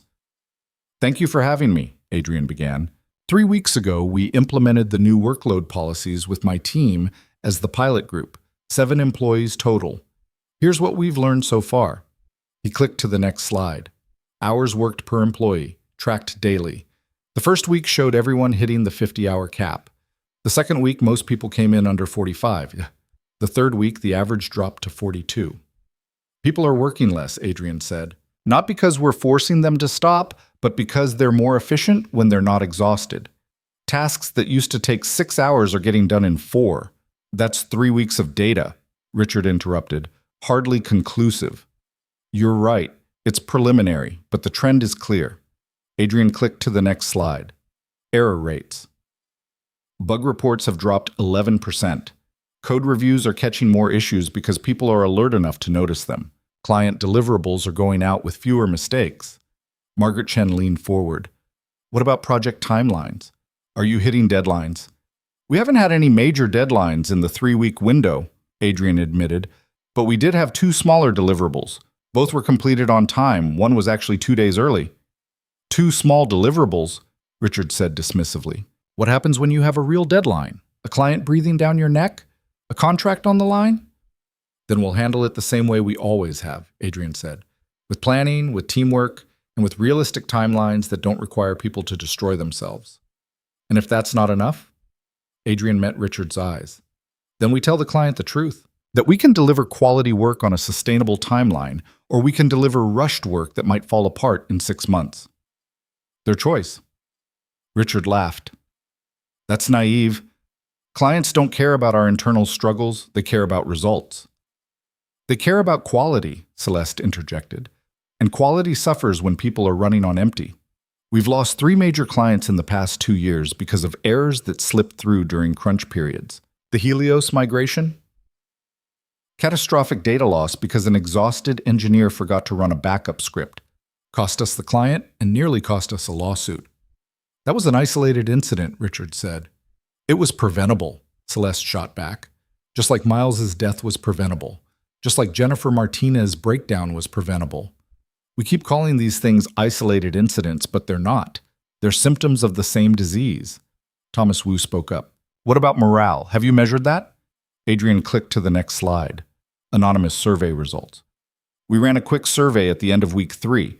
86% of the pilot team reported feeling less stressed. 71% said they felt more engaged with their work. 100% said they appreciated the new policies. Of course they appreciate working less, Richard muttered. They're not working less, Adrian said, frustration creeping into his voice. They're working smarter. They're taking breaks. They're sleeping. They're showing up as functional human beings instead of zombies who make mistakes. And what happens when we scale this up? Margaret asked. You've got 7 people in your pilot. We have 300 employees. The infrastructure costs alone are already budgeted, Celeste said smoothly. We've run the numbers. Scaling the monitoring system costs approximately $12,000 per team. We have 42 teams. That's $500,000 for full implementation. We're spending that much every quarter on recruitment because people keep quitting. Richard leaned back in his chair, arms crossed. You're comparing apples to oranges. Recruitment costs are a known variable.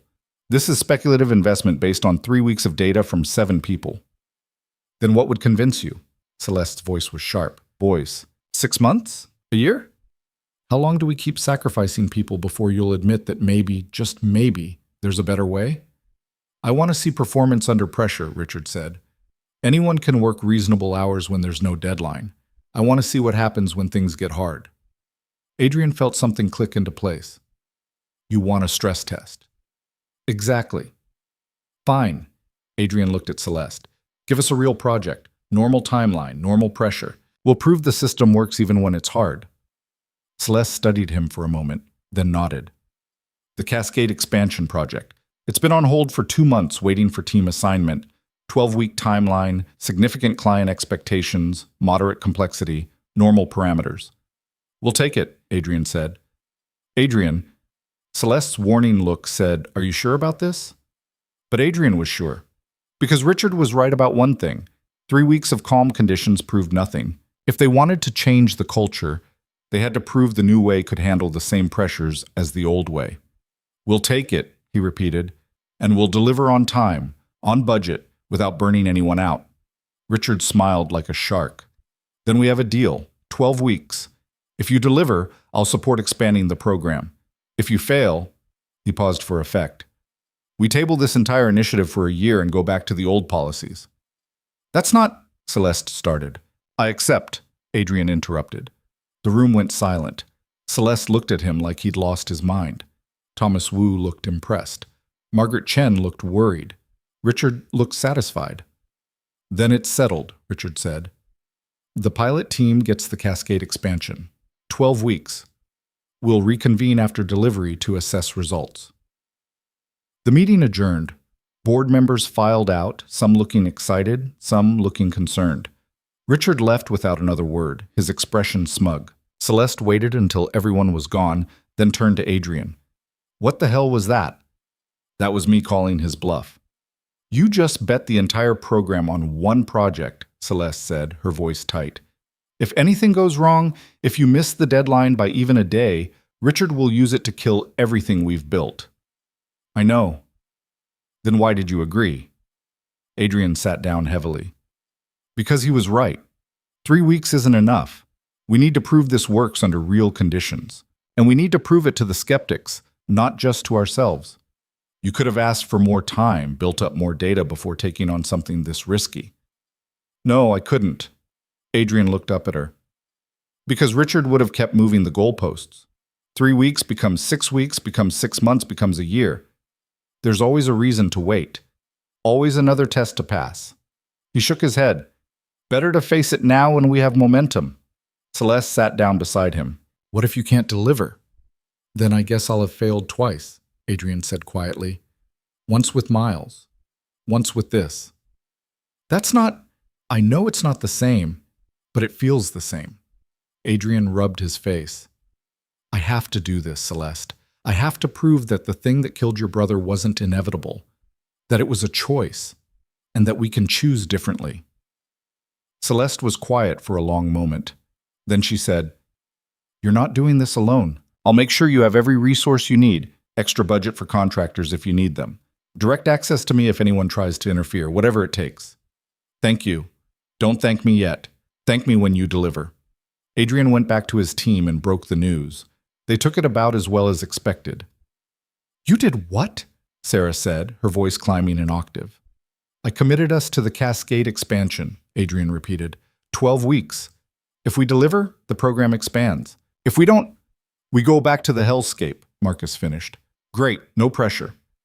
I know it's a lot, Adrian said, but I wouldn't have agreed if I didn't think we could do it. You barely know what Cascade even is, Jennifer pointed out. It's been on hold for months. There's probably no documentation, no clear requirements, Just a client with big expectations and a ticking clock. Then we'll figure it out, Adrian said. Together. The same way we've handled the last 3 weeks. With planning, with boundaries, with the understanding that we're not going to kill ourselves for this. Easy to say now, Sarah muttered. You want to back out? Adrian asked. Say the word. I'll find volunteers from other teams. No judgment. Sarah glared at him. You know I'm not going to back out. Me neither, Marcus added reluctantly. One by one, the team committed. Adrian felt relief and terror in equal measure. Over the next 3 days, they dove into the Cascade project. It was worse than Jennifer had predicted. The documentation was incomplete. The client requirements kept changing. The original timeline had been aggressive even by old standards. This is a disaster, Sarah said, staring at the requirements document. They want full data migration, system integration, and custom reporting tools. In 12 weeks. It took the last team 6 months just to scope it. The last team didn't have our constraints, Adrian said. They thought they could work unlimited hours and make up for poor planning with overtime. We can't do that, so we have to be smarter. How? By saying no to things that don't matter. Adrian pulled up the requirements list. Look at this. 37 features requested. How many are actually critical for launch? The team went through the list systematically. By the end of the day, they'd cut it down to 18 must-haves and 19 nice-to-haves that could be delivered post-launch. We need client approval on this, Jennifer said. They're not going to like it. Then I'll handle the client, Adrian said. That's my job. Your job is to build the 18 things that actually matter. The client call happened the next morning. Adrian presented the revised scope to Cascade's project manager, a woman named Vivian Reeves, who had a reputation for being demanding but fair. You're cutting more than half the features, Vivian said, her tone carefully neutral. For the initial launch, Adrian clarified. Everything else gets delivered in phases over the following 3 months. But trying to cram all 37 features into 12 weeks guarantees we'll deliver garbage. I'd rather give you 18 things that work perfectly than 37 things that break. The original team promised all 37. The original team failed, Adrian said bluntly. That's why the project got reassigned. I'm not going to make promises I can't keep, but I'm promising you that the 18 core features will be rock solid, delivered on time, with full documentation and support. Vivian was quiet for a moment. Then she said, I appreciate the honesty. Most vendors bullshit me until the deadline, then show up with excuses. You're at least being upfront about limitations. Is that a yes? It's a provisional yes. Deliver the 18 and we'll talk about the rest. But if you miss the deadline, we're exploring other vendors. Understood. Adrian hung up and realized his hands were shaking. He'd just committed to delivering 18 complex features in 12 weeks, with a team of 7 people working 50-hour weeks maximum. The math was brutal, but it had to work. Too much was riding on it. The next 8 weeks were the hardest Adrian had worked in years, but in a different way. Instead of grinding through endless hours, he spent his time removing obstacles for his team. When Sarah hit a roadblock with the data migration, Adrian brought in a contractor with specialized experience. When Marcus struggled with integration bugs, Adrian cleared his schedule to pair program until they found the solution. When Jennifer panicked about the timeline, Adrian sat with her and broke the work into smaller pieces until it felt manageable. Every evening at 5 p.m., Adrian left to pick up Emma. Every weekend, he stayed offline unless there was a genuine emergency. And he enforced the same boundaries for his team. I'm in the middle of something, Sarah protested when the system locked her out at hour 48 one Thursday. Document it and go home, Adrian said. It'll be here tomorrow. But I'm on a roll. And you'll still be on a roll tomorrow when you're rested. Go home, Sarah. She went, grumbling the whole way. But the next morning, she came in and finished the work in half the time she'd estimated. I hate that this is working, she told Adrian. Why? Because it means I've been doing it wrong for 5 years. By week 6, they were ahead of schedule. By week 8, they'd completed 14 of the 18 features and had the remaining 4 mapped out in detail. The team was tired, but not destroyed. Stressed, but not breaking. Then Richard Stevenson showed up. He appeared in Adrian's office on a Tuesday morning, unannounced, wearing his signature suit and condescending smile. Director Cross. Mind if I sit? Adrian minded very much, but he gestured to the chair. What can I do for you, Richard? I wanted to check on the Cascade project. See how things are progressing. We're on track. Ahead of schedule, actually. Richard's smile thinned. Are you? That's impressive. I'd love to see the current status. Adrian pulled up the project dashboard. 14 features complete, 4 in progress, 2 weeks ahead of the original timeline. The data spoke for itself. Richard studied the screen. And your team is adhering to the 50-hour cap? Everyone except me, Adrian admitted. I've been pulling some longer weeks. That's a violation of your own policy. I'm management, different rules. Interesting. Richard leaned back. So the policy doesn't apply when it's inconvenient? Adrian saw the trap. It applies. I'm just choosing to violate it to protect my team. That's on me, not the system.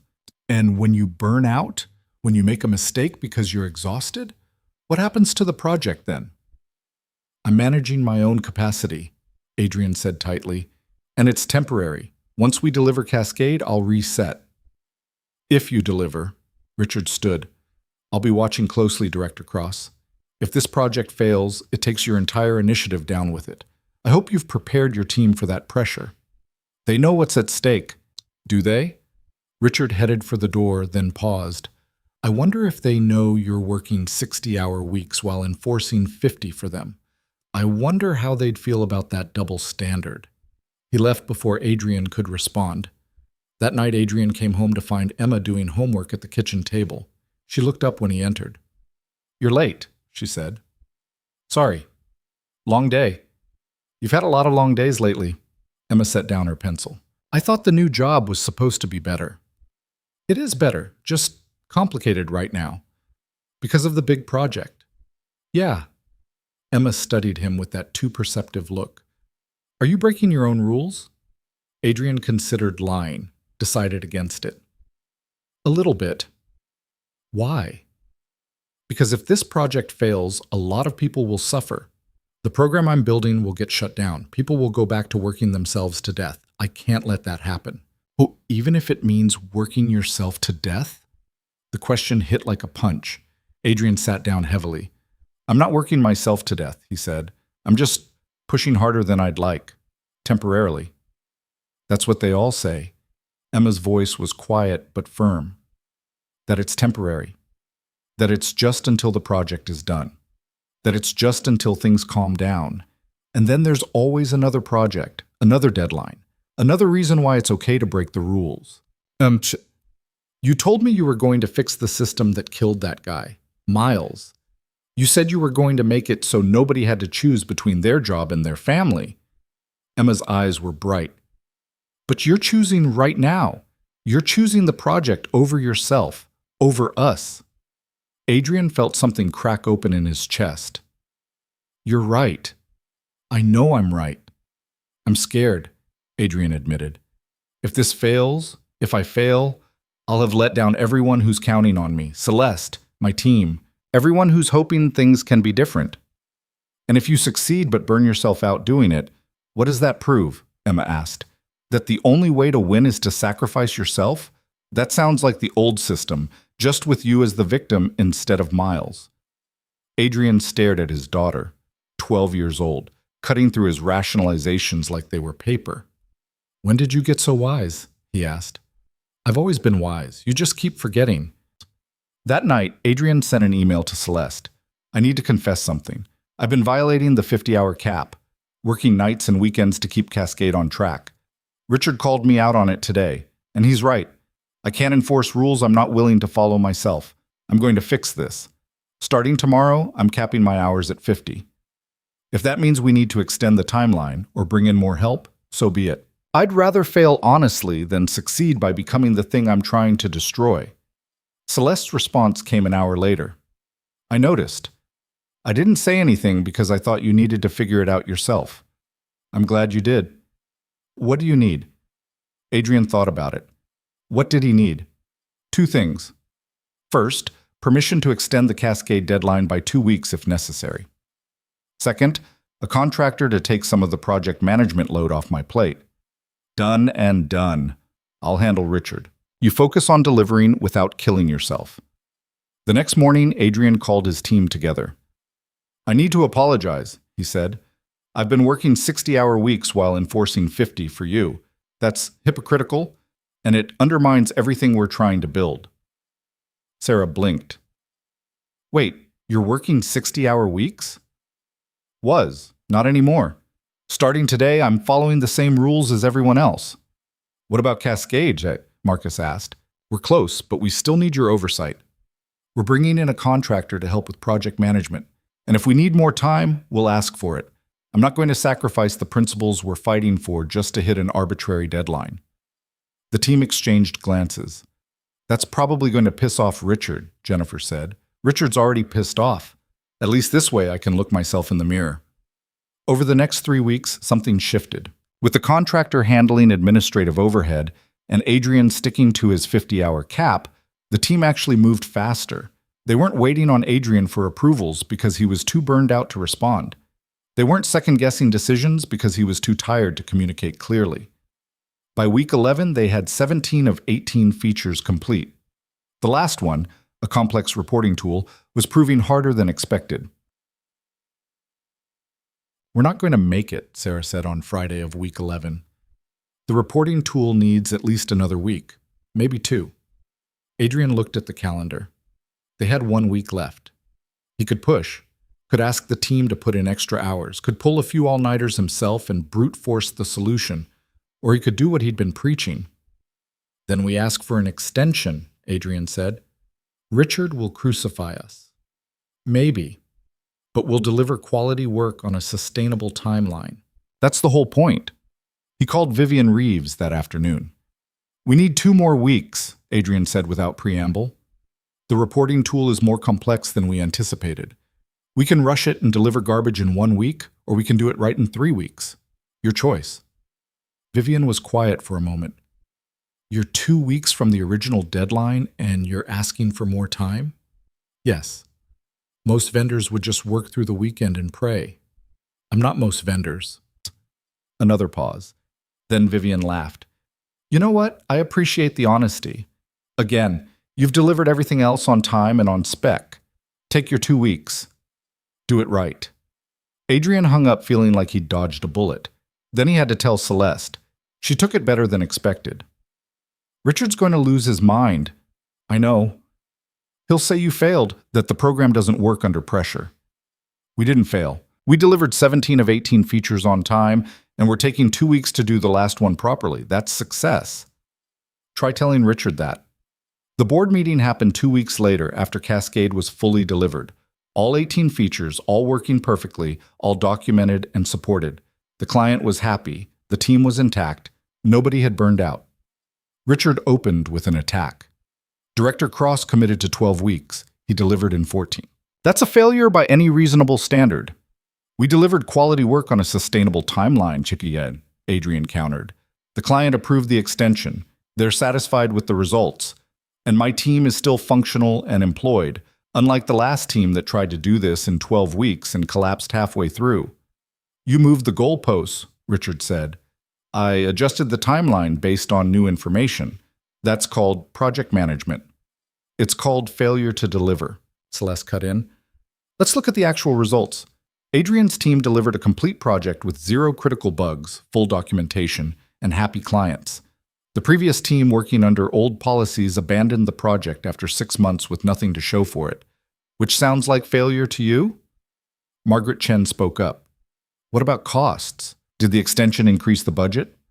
We came in under budget, Adrian said, because we didn't have to pay overtime or deal with mistakes from exhausted workers or replace team members who quit. Thomas Wu leaned forward. What about team morale? How's your pilot group doing? Better than ever, Adrian said. 0 turnover. Error rates down 23% from baseline. Anonymous surveys show significant improvements in stress levels and job satisfaction. He pulled up the data. 6 months of results now, not just 3 weeks. The trends were undeniable. Richard tried several more attacks, but the data kept backing Adrian up. Finally, Richard played his last card. Fine. The pilot was moderately successful, But scaling this to the entire company is still too expensive and too risky. I motion to keep the program limited to Director Cross's team and revisit expansion in a year." "I second that motion," Margaret said. Celeste looked at Adrian. He could see the question in her eyes. "Do we have enough support?" Adrian stood. "Before you vote, I want to share something." He pulled up a new slide, a photo. Miles Arden at his desk, smiling at the camera, looking tired but alive. "This is why we're doing this," Adrian said quietly. "Not for profits, not for metrics. For the people in those metrics. Miles Arden, Jennifer Martinez, David Chen, Sophia Park, and the hundreds of employees currently drowning who don't have names attached to your spreadsheets yet." He clicked to the next slide. Employee survey results from across the company. 78% of our workforce reports unsustainable stress levels. 61% are actively looking for new jobs. 43% say they've cried at work in the past month. Adrian let that sink in. This isn't about my team. This is about everyone. And if we don't fix it now, we'll be having the same conversation in a year, except we'll have lost half our talent and Richard will still be arguing that change is too expensive. The room was silent. "I'm calling for a vote," Celeste said. "All in favor of expanding the employee well-being program company-wide?" 7 hands went up. Opposed? 4 hands. Richard, Margaret, and 2 others. 7-4. They'd won. Richard stood immediately. "This is a mistake." "Then it's my mistake to make," Celeste said calmly. "The program expands. Implementation starts next month." Richard left without another word. But this time, Adrian didn't feel victorious. He felt exhausted and grateful and terrified of the work still ahead. After the meeting, Celeste found him in his office. "We did it," she said. "You did it," Adrian corrected. "I just provided supporting evidence." "We did it together." Celeste sat down. "This is what Miles would have wanted, a company that actually gives a damn about its people." Adrian thought about Miles, about the 4 years he'd spent carrying that guilt, about the night in the storm when Celeste had shown him the autopsy report and cracked open his understanding of what had really happened. "I still miss him," Adrian said quietly. "Me too," Celeste said. "Every day. But now when I think about him, I don't just feel grief. I feel purpose. Like his death might actually mean something." "It does," Adrian said. "It means we're building something better, something he should have had." They sat there for a while, 2 people bound by loss, finally turning that loss into something that might save someone else. The expansion rollout began on a gray Monday in March. Adrian stood in front of 42 team leads in the main conference hall, feeling every bit as terrified as he had during that first board meeting. These were the people who would make or break the program, the managers who'd either embrace the new policies or find ways to circumvent them, the gatekeepers between corporate idealism and workplace reality. "I'm not going to sugarcoat this," Adrian said. "What we're asking you to do is hard. You're going to have clients who demand impossible timelines, executives who push back on hour caps, team members who insist they want to work more because they need the money, or they're passionate about the project, or they just can't let go." He paused. "And you're going to have to say no over and over, until saying no becomes normal instead of radical." A hand went up. Paul Chen from the infrastructure team. "What if saying no costs us clients?" "Then we lose clients," Adrian said. "I know that sounds insane, but a client who only wants us because we'll destroy our people to meet their demands isn't a client worth keeping." "Easy to say when it's not your commission on the line," someone muttered from the back. Adrian looked in that direction. "You're right. It is easier for me. I'm on salary. I don't have quotas. But here's the thing. We ran the numbers. The clients we've lost over the past 3 years, most of them left because of quality issues. Bugs that slipped through, missed requirements, support failures, all caused by exhausted teams making preventable mistakes." He pulled up a slide. "We lose more revenue from poor quality than we'd ever lose from extending timelines." Sarah Kim stood up from where she'd been sitting along the side. Adrian had asked his pilot team to attend to share their experience. "I was skeptical as hell when Adrian first pitched this. I thought it was corporate theater. Another initiative that would sound good in meetings and die in practice." She looked around the room. "But it worked. My team delivered better work in less time because we weren't running on fumes. And for the first time in 5 years, I don't wake up dreading going to work. Marcus Thompson stood next. The system locked me out at hour 48 last week. I was in the middle of debugging something critical. I was pissed. But you know what? I came in the next morning and fixed it in 20 minutes. Because I'd slept. Because my brain actually functioned. He shrugged. Turns out rest isn't a luxury. It's a tool. The training session went on for 3 hours. Adrian walked through the policies, the monitoring systems, the escalation procedures for when clients or executives pushed back. He answered questions about edge cases and crisis situations. He acknowledged the fear and resistance in the room. By the end, he wasn't sure he'd won anyone over, but at least they knew what was expected. That night, Adrian came home to find Emma sitting at the kitchen table with a stack of papers spread out in front of her. "What's all this?" he asked. "College brochures." Emma looked up, her expression caught between excitement and anxiety. "We had this assembly today about planning for high school and thinking about college. And I realized I have no idea what I want to do." Adrian sat down across from her. "You're 12, you're not supposed to know yet." The counselor said it's never too early to start thinking about it. She showed us all these different paths: STEM, liberal arts, trade schools, apprenticeships. It's overwhelming. Adrian picked up one of the brochures. MIT. He smiled. Aiming high. "Is that bad?" "No, it's good. But you don't have to have it all figured out right now. You're allowed to explore, to change your mind, to not know." Emma bit her lip. "Did you always know you wanted to do what you do?" "No. I fell into project management by accident. I started as a developer, hated coding, moved to team coordination, and discovered I was good at keeping chaos organized." Adrian set down the brochure. "The best career advice I ever got was to pay attention to what made me feel alive and what made me feel dead inside, and move toward the first one." "What makes you feel alive?" Adrian thought about it. "Helping people, solving problems that matter, building things that protect others." He paused. "I spent 4 years feeling dead inside because I was stuck in a system that rewarded all the wrong things. Now I'm trying to fix that system. It's hard and messy, and sometimes I have no idea what I'm doing, but I feel alive again." Emma studied him with that too-old wisdom. "Because of Miles." "Yeah, because of Miles. His death destroyed me. But it also showed me what mattered, what I wanted to fight for." Adrian reached across and squeezed her hand. "You don't need a tragedy to find your purpose, but you do need to pay attention to what breaks your heart and what fills it up. That'll point you in the right direction." "What if I don't figure it out?" "Then you'll be like 90% of humans who stumble through life making it up as they go. You'll be fine, Em." She smiled, some of the anxiety easing from her face. "Thanks, Dad." "Anytime, kiddo." The first month of the expansion was chaos. Adrian had known it would be, but knowing and experiencing were different things. He fielded panicked calls from managers whose clients were threatening to leave. He mediated conflicts between team leads and executives who thought the new policies were too restrictive. He personally intervened when a director tried to pressure his team into working unpaid overtime to hit a deadline. That particular confrontation happened in week 3. Adrian got a notification from the monitoring system that the data analytics team had logged 63 hours for 3 consecutive weeks. He went straight to their director's office. James Portman looked up from his computer with barely concealed irritation. "Director Cross, what can I do for you?"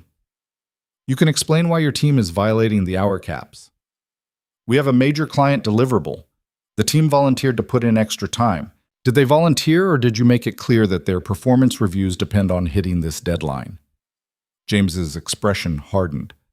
"I don't appreciate the accusation. And I don't appreciate you undermining the policies we fought to implement."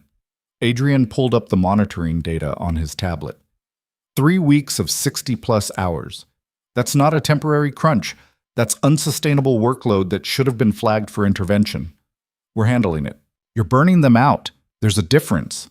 Adrian sat down uninvited. "Here's what's going to happen. You're going to bring in contractors to reduce the load. You're going to extend your timeline if necessary. And you're going to enforce the 50-hour cap starting immediately. And if the client won't accept an extension, then we have an honest conversation about scope reduction. Same thing I did with Cascade."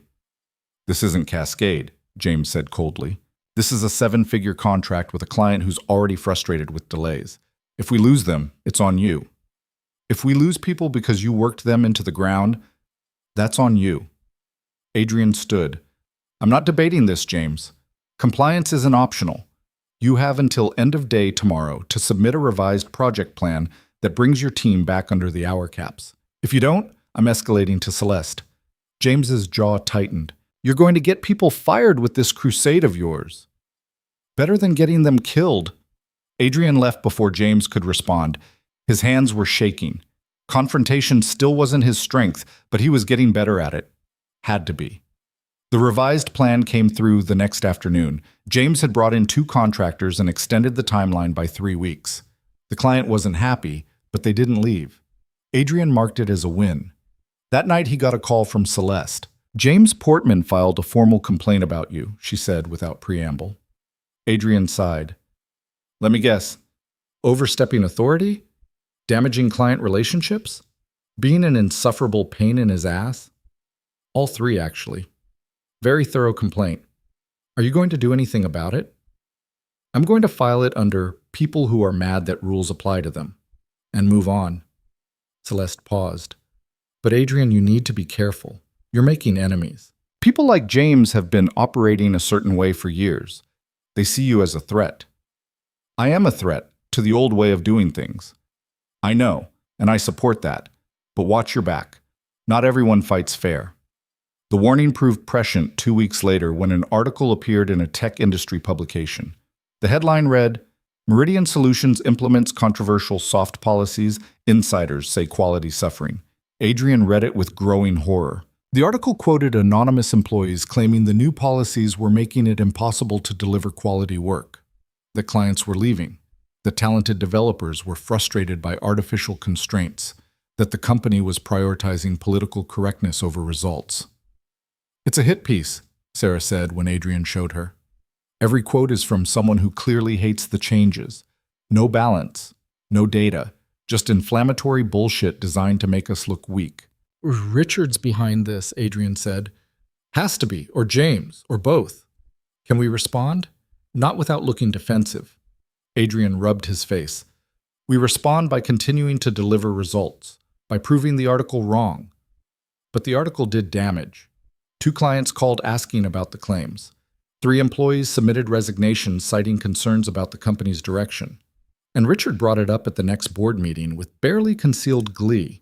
I think this demonstrates the risk of implementing untested policies at scale, Richard said, sliding printed copies of the article across the table. We're developing a reputation as a company that prioritizes feelings over performance. We're developing a reputation as a company that doesn't kill its employees, Celeste shot back. I'll take that trade. The market won't. We've lost 2 clients this quarter. We've lost 2 clients every quarter for the past 3 years, Adrian interjected. The difference is that now they're leaving because of timeline extensions instead of catastrophic quality failures. I'd call that progress. Margaret Chen cleared her throat. What about the resignations? 3 in 1 month seems significant. It is significant, Adrian admitted. But 2 of those 3 were employees who wanted to work 80-hour weeks and saw the hour caps as limiting their earning potential. The 3rd was recruited by a competitor offering higher pay. None of them cited quality concerns or inability to do their jobs. So, you're admitting the policies are driving away ambitious employees, Richard said. I'm admitting the policies are driving away employees who define ambition as self-destruction. Yes. Adrian leaned forward. Look, I'm not going to pretend this is easy or perfect. Change is messy. Some people hate it. Some people leave. But you know what we haven't had in 6 months?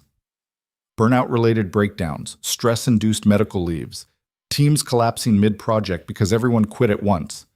He pulled up the data. Overall turnover is down 18%. Error rates are down 26%. Employee satisfaction is up 31%. Those numbers matter more than a hit piece in a trade publication. Thomas Wu spoke up. What about revenue? Are we actually losing money on this? Margaret consulted her notes. Revenue is down 4% this quarter, but that's consistent with broader market trends. Our profit margins are actually up slightly because we're spending less on recruitment and error correction. So we're not bleeding money, Thomas said. just dealing with growing pains. Exactly, Celeste said. Every major culture shift comes with resistance. The question isn't whether some people hate it. The question is whether it's working for the majority. The debate continued for another hour, but Adrian could feel the momentum shifting. Richard's attacks were getting weaker. The data was too strong. Even the skeptical board members were starting to see results. By the end of the meeting, Richard's motion to roll back the policies failed 7-4, the same margin as before. The program survived. But Adrian left the meeting feeling exhausted. How long could they keep fighting the same battles? How long before the resistance wore them down? He found the answer in an unexpected place. 3 days after the board meeting, Adrian got an email from Jessica Arden, Miles's widow. He stared at the name in his inbox for a full minute before opening it. Adrian, I hope this email doesn't come as a shock. Celeste told me about the work you're doing at Meridian, about the policies you've implemented, about the fight you're waging to make sure what happened to Miles doesn't happen to anyone else. I wanted to reach out because I need you to know something. I don't blame you for Miles's death. I never did. Miles made his own choices. He pushed himself because he wanted to provide for us, because he was ambitious, because he loved solving hard problems. You didn't force him to work those hours. You tried to stop him. But you know what I do blame? The system that made him think he had no choice. The culture that equated exhaustion with dedication. The company that took a brilliant, passionate man and used him up until there was nothing left. Celeste tells me you're changing that culture, that you're building something better. I wanted you to know that it matters, that Miles's death doesn't feel quite so senseless when I know it led to this. When I know his kids might grow up in a world where companies don't treat people as disposable. Thank you for caring enough to fight. Thank you for turning your guilt into purpose. Thank you for making Miles's death mean something. With gratitude, Jessica Adrian read the email 3 times. By the 3rd reading, he was crying. He'd spent 4 years carrying the weight of Jessica's grief along with his own, imagining her hatred, her blame, her justified rage at the man who'd approved the overtime that contributed to her husband's death. But she didn't hate him. She understood. And she was grateful. Adrian forwarded the email to Celeste with a simple message. I think we're doing the right thing. Her response came immediately. I know we are. The next 6 months weren't easy, but they were productive. The program expanded to all teams. Some adapted smoothly. Others struggled. A few managers left rather than change their approach. But slowly, steadily, the culture began to shift. Error rates continued to drop. Turnover stabilized. Employee surveys showed consistent improvement in stress levels and job satisfaction. Clients who initially pushed back on timeline extensions came to appreciate the quality of work they received. New contracts started including built-in buffer time, acknowledging that good work required sustainable pacing. Adrian's team grew. He hired 2 deputies to help implement policies across departments. He created a training program for managers. He built a formal escalation system for employees to report unsafe work conditions without fear of retaliation, and every month he compiled the data and presented it to the board. Every month, Richard tried to find problems. Every month, the numbers proved him wrong. By October, nearly a year after that first confrontation in the storm, Adrian stood in front of the board with a full year of results. Turnover down 32%, he said. Error rates down 41%. Employee satisfaction up 47%. Client retention steady despite timeline extensions. Revenue up 6% year over year. He clicked to the final slide. The program works, not perfectly, not without challenges, but it works. Richard barely tried to argue. Even he couldn't dispute a full year of consistent improvement. The vote to make the policies permanent passed 9-2. Only Richard and 1 ally voted against. After the meeting, Celeste pulled Adrian aside. I have something for you, she said, handing him an envelope. What's this? Open it. Inside was a letter. An invitation to speak at a national conference on workplace culture and employee well-being. They want you to present the Meridian model, Celeste said. Show other companies what's possible. Adrian stared at the invitation. I'm not a public speaker. You've been speaking truth to power for a year now. You're better at it than you think. I don't know. Adrian? Celeste's voice was gentle but firm. You've spent a year building something that matters. something that could change how companies treat people. Don't hide it. Share it. Let Miles's death create ripples beyond just our company. Adrian thought about Jessica's email, about making Miles's death mean something, about turning tragedy into change that extended beyond one office, one company, one family. Okay, he said. I'll do it. The conference was in November, held in a massive hotel ballroom filled with HR directors, executives, and corporate consultants. Adrian stood backstage, his heart hammering, his prepared notes trembling in his hands. Emma had come with him. She sat in the front row wearing her best dress, looking proud and terrified in equal measure. "You've got this, Dad," she told him that morning. "Just tell them the truth."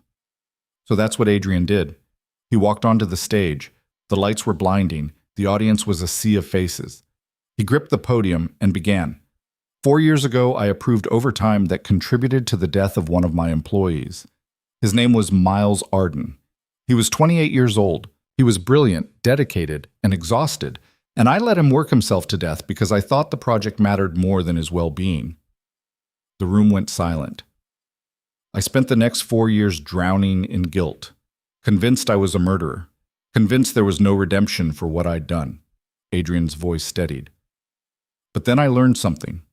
Miles didn't die because of one manager's mistake.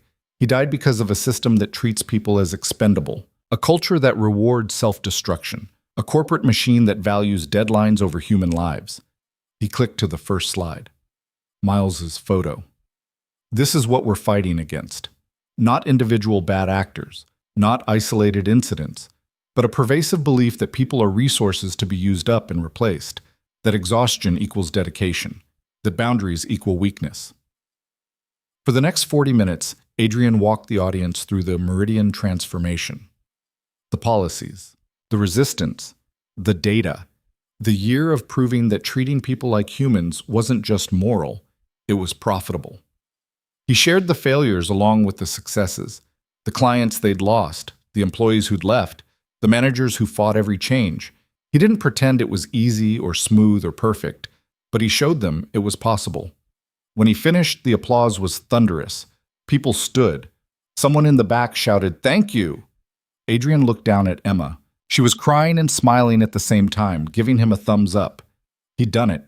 He'd taken the worst thing that ever happened to him and turned it into something that might prevent it from happening to someone else. The aftermath of the conference was overwhelming. Adrian received dozens of emails from companies wanting to implement similar programs. He was invited to consult, to speak at other events, to write articles about the Meridian model. "You're becoming famous," Sarah teased, "in the nerdiest way possible." "I'm not famous.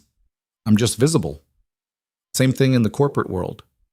Adrian didn't want fame, didn't want to be a thought leader or a cultural icon. He just wanted to do the work, to keep building, to keep protecting the people who couldn't protect themselves. But he accepted some of the speaking invitations, because every talk was a chance to reach companies that might change, employees who might be empowered to demand better, managers who might learn to lead differently. By December, 4 years to the day after Miles's death, Adrian stood in the office where it had happened, the 37th floor. The desk where Miles had collapsed. Someone had put a small memorial there, a plaque with Miles's name and dates. In memory of a brilliant engineer and beloved colleague. Celeste found him standing there. "You okay?" she asked. "Yeah, just thinking." "About?" "About how much has changed, how much hasn't." Adrian touched the plaque gently. "Miles is still gone. Nothing we've done brings him back." "No, but it gives his death meaning. It makes the loss count for something." "Is that enough?" Celeste was quiet for a moment. "It has to be, because it's all we have." They stood together in silence, two people bound by grief, finally at peace with what they'd built from it. That night, Adrian came home to find Emma had made dinner. Spaghetti with jarred sauce, slightly burned garlic bread, wilted salad. It was perfect. "What's the occasion?" Adrian asked. 4 years since Miles died, Emma said simply. "I figured you might need comfort food." Adrian felt his throat tighten.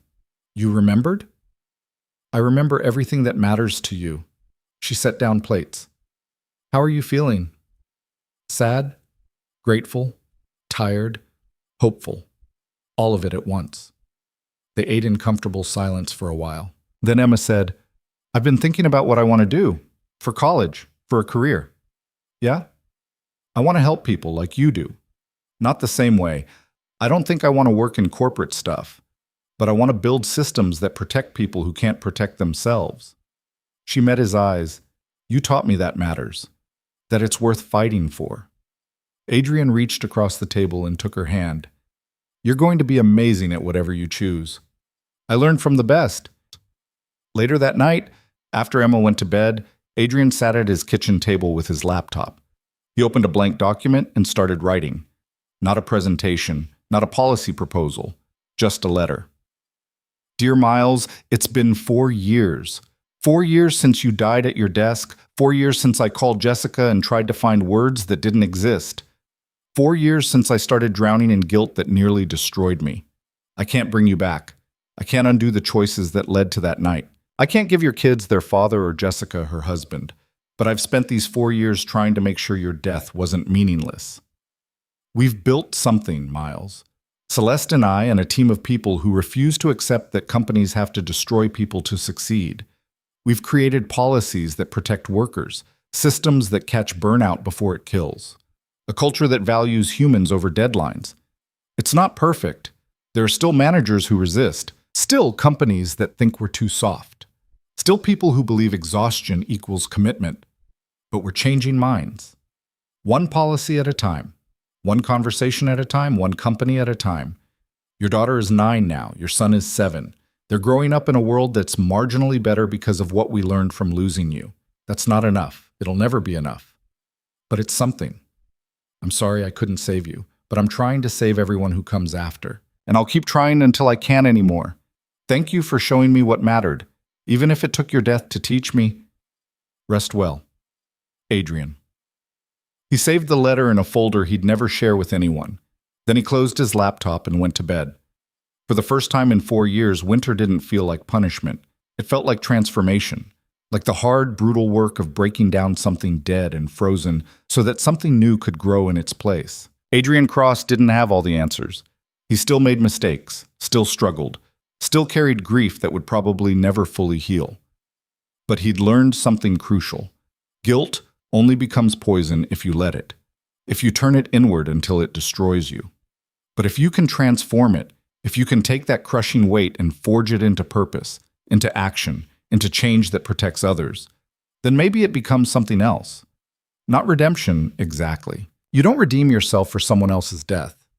But meaning, direction, a reason to get up every morning and keep fighting.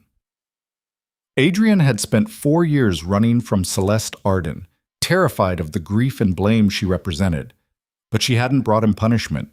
She'd brought him partnership, the chance to build something that honored her brother by protecting everyone else. They'd started as 2 people shattered by the same loss. They'd become allies in the same fight. And if that wasn't redemption, it was close enough. The last board meeting of the year happened on December 20th. Richard Stevenson announced his resignation, effective immediately. He was taking a position at a competitor who valued traditional approaches to business. "Good riddance," Sarah muttered when Adrian told her. But Adrian felt something more complicated. Richard hadn't been wrong about everything. Change was disruptive. Some clients did leave, some employees did resist. Building something better required sacrifice and struggle and constant vigilance. The difference was that Richard thought the struggle wasn't worth it. That the old way, despite its casualties, was simply how business worked. Adrian knew better now. The old way was a choice, and they could choose differently. At the final board meeting, Celeste made an announcement. Effective January 1st, Adrian Cross is being promoted to Vice President of People and Culture. He'll oversee not just employee well-being, but all HR functions, with a mandate to embed these principles into every aspect of how we operate. Adrian looked at her in shock. "You didn't mention this." "Because you would have talked yourself out of it." Celeste smiled. "You've earned this, Adrian. Take it." That night, Adrian and Emma celebrated with takeout and a movie. Halfway through, Emma paused it. "I'm proud of you, Dad," she said. "Thanks, kiddo.